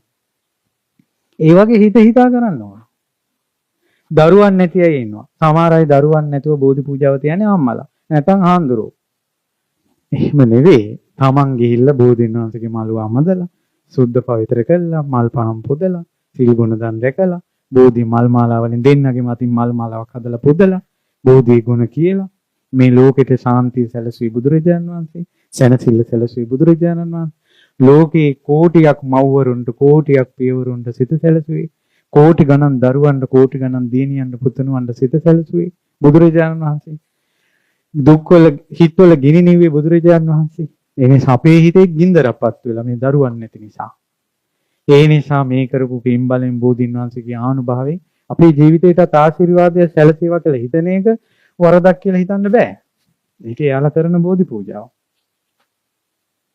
ඒ වගේ ළමයි විවාහයකට සූදානම් වෙනකොට ඒ චූටි ගෑනු ළමයි ලොකු ළමයි වෙනවා. බෝධි පූජාවක් තියලා මේ ළමයිගේ අනාගතේ අඳුරට යන්න එපා කියලා පහන් දැල්වලා මේ ළමයිගේ අනාගත ජීවිතේ ගඳ ගහන්න එපා කියලා සුවඳ පතුරලා මුන්ගේ අනාගත ජීවිතේ ගිනි ගන්න එපා කියලා සිසිල් පෑන් පුදලා මුන්ගේ අනාගතේ කැත වෙන්න එපා කියලා ලස්සන මල් පුදලා ආශිර්වාද කරන්නකෝ. ඒවනේ බෝධි පූජා කියන්නේ. එතකොට එයා බෝධියේ ගුණත් එක්ක තමයි හිතත් එක්ක තමයි ගනුදෙනු කරන්නේ. අන්න උතුම් බෝධි පූජා. පැහැදිලි නේද? එතකොට ඒවත් එක බලනකොට මෙච්චර කාලයක් අපි මේ කඩිමුඩියේ අපේ හිත එකඟ කරගන්න නැතුව මේ කුටු කුටු කාලා යන සිල්ලම මොකද්ද කියලා දැම්ම බලන්න. මතක තියාගන්න විශේෂම දේ මන්නම් ගොඩාක් ආසදී තමයි. තමන්ගේ හිතේ රාගය දකින්න කෙනා. ඒ රාගය දුරු කර ගැනීම පිණිස බෝධින් වහන්සේට උපස්ථාන කරනවා නම් ආසයි මන්න. මගේ බුදුරජාණන් වහන්සේ තම ස්වසන්තානේ සකල රාගයෙන් නැසුවේ බෝසෙවනේ. ලෝක සත්වයාට රාගේ නසන්න දහම අවබෝධ කළේ බෝසෙවනේ. එනිසා අපේ රාගේ නසන්න නම් මේ උතුම් පූජනීය දෙයට ගරු කරන්න ඕන සත්කාර කරන්න. උතුම් බෝධි පූජා. ඊට පස්සේ තරහ තමන්ගේ හිතේ තරහ දකින්න කෙනා, කොරෝදේ දකින්න කෙනා, නුරුස්සන කම දකින්න කෙනා, පොඩ්ඩ වැරදිච්ච ගමන් තරහ එන අන්න එයා බෝධින් වහන්සේ ළඟට එනවා නම් බුදුරජාණන් වහන්සේ සකල ක්‍රෝධේ තරහව නැසුයි බෝසෙවනේ. තරහ නැසන ධම අවබෝධ කළේ බෝසෙවෙනේ. මටත් මේ කරන බෝධි පූජාවේ බලෙන් මගේ හිතේ තරහ නැති වේවා කියලා. අන්න බෝධි පූජා. අන්න ආසයි. තමන්ගේ හිතේ මෝඩකම් දකින්න කෙනා අපි කොච්චර මෝඩකම් කරනවද? රෑ වැටුන වෙලේ දවාලෙත් වැටිලා හැන්දෑවෙත් වැටිලා පහවදාත් වැටිලා ඊළඟ දවසෙත් වැටෙන්න ඊළඟ දවසෙත් වැටෙන්න කකුල උස්සගෙන ඉන්නවා. ඔව්ද නැද්ද අපි? නෑ. ඕ අපි වගේ මෝඩ జాතියක් ඉන්නවද? ඒ මෝඩකම් තමා තුළ දකින්න ප්‍රඥාව Tamanda තියෙනවා නම් සකල මෝහය මගේ බුදුරජාණන් වහන්සේ නැසුවේ බෝසෙවනේ. මගේ මේ මෝඩකම්, තකතිරුකම්, කට්ටකම්, කෛරාටිකකම්, හිතේ තියෙන මායා, සාටෙය, ඉරිසියාකම, නුරුස්සනකම, මිනිසු දියුණු වෙනවට දකින්න අකමැත්ත, මිනිසුන්ට පොල් ගහන්න, හදිගුණියම් කරන්න හිතෙන, කොඩි වින කරන්න හිතෙන, මිනිසුන්ට හිංසාව කරන්න හිතෙන මගේ ජරා ගතිය මේ හිතෙන් නැති වෙනවා නම් කියලා. බෝධීන් වහන්සේ ළඟ බෝධි පූජා තියෙනවා නම් කොච්චර හිත ලස්සන වෙයිද? බලමු මේ පින්වන්තයෝ අතරින් කී දෙනෙක් මහා පුණ්‍යවන්තයෝ ඉඳීද කියලා. තමන් පිණිස බෝධි පූජාවක් තියෙන. තමන් පිණිස බෝධි පූජාවක් තියෙන අය. මෙතෙක් බෝධි පූජා තිබ්බේ අනුන්ට. මෙතෙක් බෝධි පූජා තිබ්බේ අනුන්ට. පින්වන්තයෙක් කරන්න ඔය උස්ම ටික යන්න කලින් තමන්ගේ හිත සුද්ධ කරගන්න බෝධි පූජාවක් තියෙනවා. දරුවන්ගෙන් පීඩන එනකොට දරුවන්ගෙන් පීඩා විඳ විඳ යන සංසාරේ ඔබ වහන්සේ නැසුවේ බෝසෙවනේ කියලා ඒ බෝසෙවනට උපස්ථාන කරන්න. මටත් මේ සසරෙන් එතර වෙන්න ඕන කියලා. මිනිහගෙන් විඳවනකොට බිරිඳගෙන් විඳවනකොට ඔබ වහන්සේ මේ එක එකාගෙන් විඳවන ජීවිතෙන් නිදහස් වුණේ බෝසෙවනේ. බෝධීන් වහන්සේට උපස්ථාන කළා විඳවන ජීවිතෙන් නිදහස් වෙන්න. අමනුෂ්‍ය ප්‍රශ්න, කර්ම විපාක වලින් බැටකද්දී බෝධීන් වහන්සේට උපස්ථාන ජීවිතේ විශේෂ අංගයක් කරගන්න, ජීවිතේ කල යුතු අංගයක් කරගන්න බෝධි උපස්ථාන. වරදින්නේ නැහැ. මේ බලන්න එක විස්තරයක් තියෙනවා. එක රහතන් වහන්සේ නමක්ගේ ජීවිතේ උන්වහන්සේ අරහත්ත්වයටපත් වෙලා. ආත්මභාව ගණනාවකට කලින් බෙර ගහන පවුලක ඉපදිලා හේවිසි ගහන කෙනෙක්. මේ මිනිස්සයා එක දවසක් කල්පනා කරලා තියෙනවා මෙතෙක් බෙර ගැහුවේ අනුන්ට. ඇයි පඩියට මේ ඉගෙනගත්ත ශාස්ත්‍රය මම බුදුන් පුදන්න ඕන කියලා මෙයා තනියෙන්ම ලස්සන ලැහෙත් වෙලා ඇවිල්ලා බෝධිය වටේ හේවිසි ගහලා. තනියෙන්. තමන්ගේ කැමැත්තෙන් අසංකාරක සිතින් සුව චිත්ත අධිෂ්ඨානෙ. එතුමා මැරිලා ඉපදිලා තියෙන්නේ නිම්මාන රතේ. සුගතියේ සැරිසරා අප මොනිදුගේ සමයේ මහරහතන් වහන්සේ නමක් වුණා. ඔයාලට කවි කියන්න, සින්දු කියන්න හැකියාවක් ඇති. ලස්සන බෝරජුන් ළඟ බුදුගුණ කියන්නකෝ. ඔයාලගේ ශිල්පයෙන් කරන්නකෝ යමක්. මාසිකව පඩි ගන්න අය ඉන්නවා. ඒ පඩියෙන් මොන හරි දෙයක් බෝරජුන්ට පුදන්නකෝ. අඳුන් කෝරු පෙට්ටියක් හරි, පානක් තෙල් ටිකක් හරි, මල් වට්ටියක් හරි. තුනුරු වණ්ඩ පුදන්නකෝ. මේවා මේ බෝධීන් වහන්සේලා බුද්ධානුභාවයේ මුසු වෙලා එනේවා. මේ බෝධීන් වහන්සේට පිදීමේ වෙනසක් තියෙනවා. පරම්පරාවෙන් ගුරුවරුන්ගෙන් ඇසුරෙන් මහාන වෙලා ඉන හාමුදුරු නමකට සාංගික දානයක් දෙනවා. නාට්‍යයකට රංගපාන්න ඇඳගත්ත සිවුරක් ඇඳගත්ත කෙනෙකුට දානයක් දෙනවා. සැබෑම සාංගික දානෙ වෙන්නේ මොකද්ද? පරම්පරාවෙන්. මේ බෝධීන් වහන්සේලා බුද්ධානුභාවයේ මුසු කරගෙන පරම්පරාවෙන් එනවා. ඒකයි මෙතරම් වචන වලින් සිය ගණන් දහස් ගණන් වචන වලින් බෝධීන් වහන්සේලා ජයසිරි මහා බෝධීන් වහන්සේලා වර්ණනා කරන්නේ. වැඳිය යුතු තැන වඳින්න, පිදිය යුතු තැන පුදන්න, ගරු කළ යුතු තැනට ගරු කරන්න, සත්කාර කළ යුතු තැනට සත්කාර කරන්න. මේ වාගේ උතුම් පුණ්‍ය භූමිවල හිත කෙලසා ගන්න එපා. අගෞරව වෙන දේවල් කරන්න එපා. ඒ නිසා තමන්ගේ ආත්ම විමුක්තිය පිණිස තමන්ට සසරින් එතර වීමට ඔයාලා ওই කටින පින්කම් කරනවා වගේ, සාංගික දාන දෙනවා වගේ, වටවන්දනාව යනවා වගේ ඔයාලගේ ජීවිතේ එක අංගයක් කරගන්න බෝධි පූජාව. එක දිගට කරදර එනකොට අනිවාර්යෙන් බෝධි පූජාවක් තියන්න. අනිවාර්යෙන් තියන්න. ඊදර කට්ටිය ලෙඩ වෙනකොට අනිවාර්යෙන් බෝධි පූජා තියන්න. හිතට නිදහස අඩු වෙනකොට අනිවාර්යෙන් බෝධි පූජා තියන්න. පොයට අනිවාර්යෙන් බෝ සමිතුන් සෑරජුන් වන්දනා කරන්න. එකම පොයක්වත් බෝධින් වහන්සේ වඳින්න නැතුව සෑරජුන් වඳින්න නැතුව මිස් වෙන්න දෙන්න එපා. අපරාධයි. විශේෂයෙන් මේ පරගොඩ ගාලු ප්‍රදේශයේ ජනතාව ඔයාලට මේ වගේ උතුම් බෝධින් වහන්සේ නමක් මේ පාර ආයිනේ හයිවේ එකෙන් ඉමදුවෙන් එළියට දාලා විනාඩි 2ක් යන්නේ නැහැ මෙතෙන් එන්නේ. කොළඹ පැත්ත හරි දුර ඉඳලා හරි එනවනම්. කොළඹ මාතර හයිවේ එකෙන් මේ එළියට මේ ඉමදුවෙන් එළියට දාලා අකුරැස්ස පාරේනේ. අකුරැස්ස පාරේ විනාඩි 2ක් නැහැ. පාර අයිනේ ඕනම කෙනෙකුට යන ගමන් ඇවිල්ලා වැඳලා යන්න පුළුවන්. වැටිලා තියෙන බෝපත් අයින් කරන්න. අපේ දුටුගැමුණු මහරජුරුවෝ මුළු ලංකාවම 28ක් යුද්ධ ජය අරන් ඒකච්ඡත්‍ර රජුරුව බවට පත් උනේ කලින් බුද්ධ ශාසනයේ බෝමලුවේ බෝකොළ අයින් කරපු පින් බලයට කියලා අපි අහලා තියෙනවා. නාගසේන මහරහතන් වහන්සේ මිලිඳු රජුරුව කතාව ආරම්භ වෙන්නේ බෝමලුවක කොළ අත් මේ ඇමදීමේ කතාවක්. පැහැදිලිද? හරි ලස්සන විස්තරයක් තියෙනවා. අනුරාධපුර යුගයේ මම මතක හිටියේ 30 වෙන්න ඕන ලස්සන ස්වාමීන් වහන්සේ නම. හිටියා. උන්වහන්සේ රුවන්වැලිසෑය වඳින්න එනකොට පැත්තම එළියයි. පැත්තම එළියයි. මොකද්ද ලස්සනක් උන්වහන්සේ. රාජ සභාවේ හිටිය තවත් ඇමති කෙනෙක් මුළු රාජ සභාවටම ලස්සනයි. රජුරවන්ටත් වැඩිය ලස්සනයි. මිනිස්සු කල්පනා කළා සංඝයා අතර තිස්ස ස්වාමීන් වහන්සේ ලස්සනයි. ඇමතිවරු අතර අර ඇමතිතුමා ලස්සනයි. මේ දෙන්න එක තැන තියලා බලන්න ඕන කවුද වැඩිය ලස්සන කියලා. ඒ නිසා ස්වාමීන් වහන්සේ සෑමලුව වඳින්න එන වෙලාවකම අර ඇමතිවරුන්ගේ යාළුවෝ ටික ඇමතිතුමාට කිව්වා යංකෝ පොඩ්ඩක් ළඟ ඉන්න අපි බලන්නම් ලස්සන. ඇමතිතුමාට තාසා හිතුණා කවුද වැඩිපුර ලස්සන කියලා බලන්න. උන්වහන්සේ ඇමතිතුමා රුවන්වැලිසෑය මළුවට ආවා. ස්වාමීන් වහන්සේ පෑම් පහසු වෙලා අලුත් සිවුර පොරවගෙන මල් වටියක් කරන් රුවන්වැලිසෑයට එළියා. ඒ ස්වාමීන් වහන්සේ රහතන් වහන්සේ නම. කවදාවත් නැතුව ඇමතිතුමාම වැඩිපුර බල එනකොට රහතන් වහන්සේ ඒ ශ්‍රේණියෙන් මේ මොහොතින් හිත බැලුවා. ලස්සන කවුද කියලා බලන්න එන්නේ. ඒ රහතන් වහන්සේ මේ මොහොතේම පෙර ජීවිත බැලුවා. මීට කලින් බුද්ධ ශාසනයක ඒ ස්වාමීන් වහන්සේ පන්සලක හාමුදුරනවා. උන්වහන්සේ අතුගගා ඉන්නකොට හවස පන්සලට ඇවිල්ලා 100 කෙනෙක්. එතකොට අර 100 වටේ පිටේ කැරකෙනවම අර ස්වාමීන් වහන්සේ කියලා මේ 100 ඔන්න ඔය කොළ මං අතුගාපු කොළ ටික අයින් කරලා දාන්න.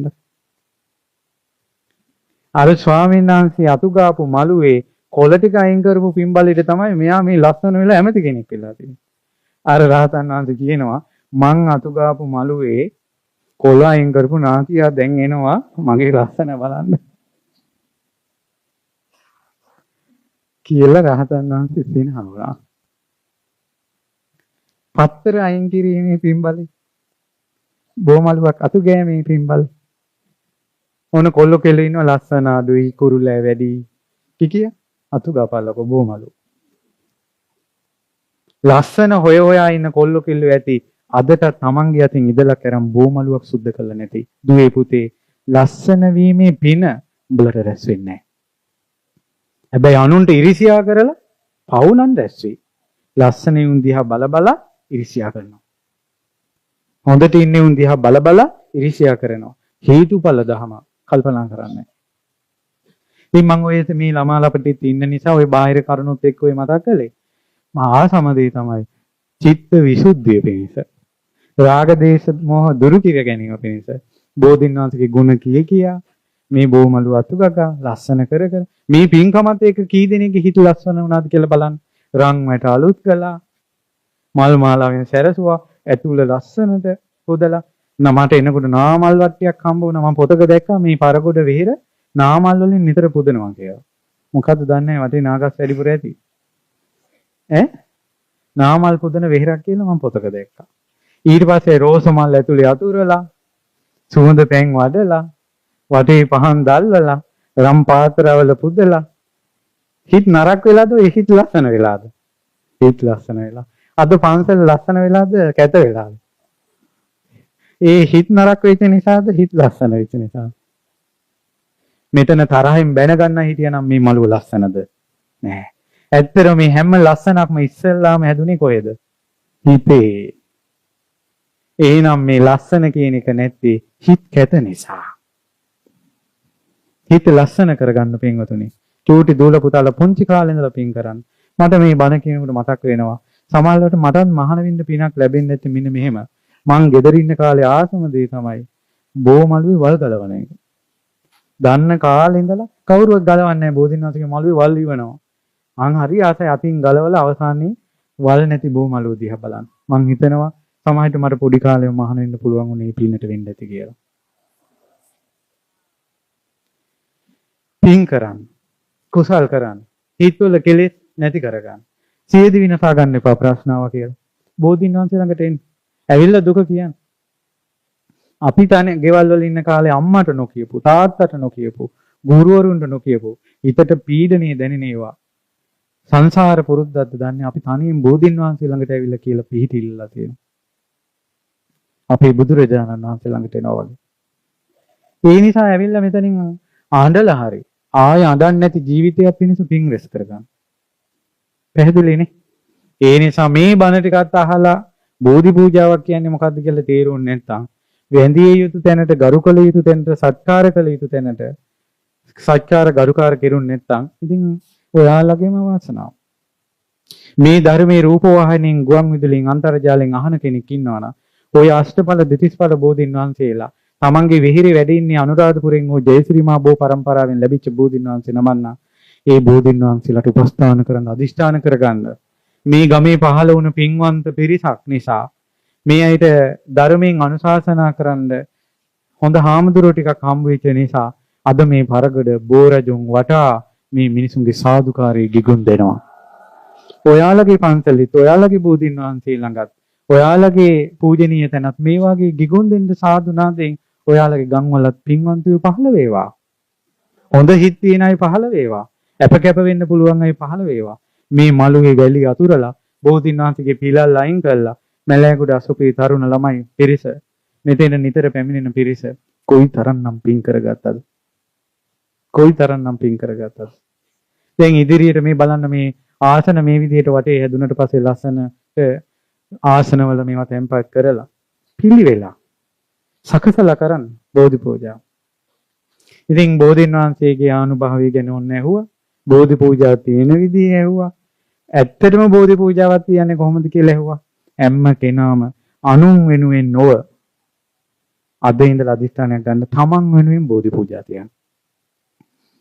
බුදුරජාණන් වහන්සේට කරන ගරු කිරීම සත්කාර කිරීම විදියට. ඒක අම්මා කෙනෙක් ජයශ්‍රී මහ බෝ සමිඳුන් ගැන අහලා තමන්ට ගෙනාපු අලුත් චීතේ හාමුදුර නමකට දීලා දඹදිව යනවා. හාමුදුරුවෝ දඹදිවට යන්න කලින් අම්මා මැරිලා දෙව්විමනේ ඉපදිලා. අර චීතේ පූජා කළාත් නැහැ. බෝ සමිඳුන් වෙනුවෙන් අතේ පූජාවක් යැවීම පහන් සිතින් කොච්චර ආනිසංස ගෙන දුන්නද? ඇයි මේ බුද්ධානුස්සති සංඥාව?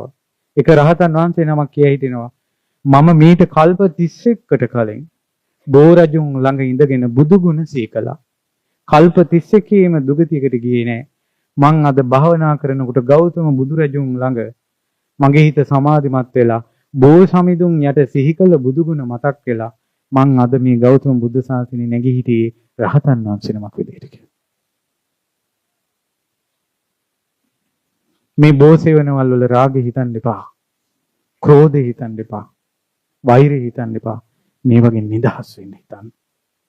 යම් දවසක ඔබ අරහත්ත්වයටපත් වී ජීවිතය ආපස්සට බලන්න පුළුවන් වුණොත් මේ උතුම් ජයශ්‍රී මහ බෝසෙවනේ කෙලෙස් නැති කරගන්න වැඳපු පුදපු පිනත් ඒ ඕකට මුහු වෙලා කියලා ඔබට පෙනේවි. එනිසා ජීවිතයේ සැනසෙල්ල කැමති කෙනා සතුට කැමති කෙනා බුදුරජාණන් වහන්සේට සත්කාර කරන්න ඕන, ගරු කරන්න ඕන. ධර්මයට සත්කාර කරන්න ඕන, ගරු කරන්න ඕන. සංඝ රත්නයට සත්කාර කරන්න ඕන, ගරු කරන්න ඕන. පන්සිල් පද පහ රකින්න කැමති කෙනා තුනුරුවන්ට ගරු කරන්න ඕන, සත්කාර කරන්න ඕන. හිතේ කෙලෙස් ගිනි නිවා ගන්න කැමති කෙනා, කරදර ගෙවා ගන්න කැමති කෙනා, සසරෙන් එතෙර වෙන්න කැමති කෙනා තුනුරුවන්ට ගරු කරන්න ඕන, සත්කාර කරන්න ඕන. බෝ සමිඳුන් සෑරජුන් ප්‍රතිමා වහන්සේ බුදු කෙනෙක් විදිහටයි වැඩ ඉන්නේ. අමතක කරන්න එපා.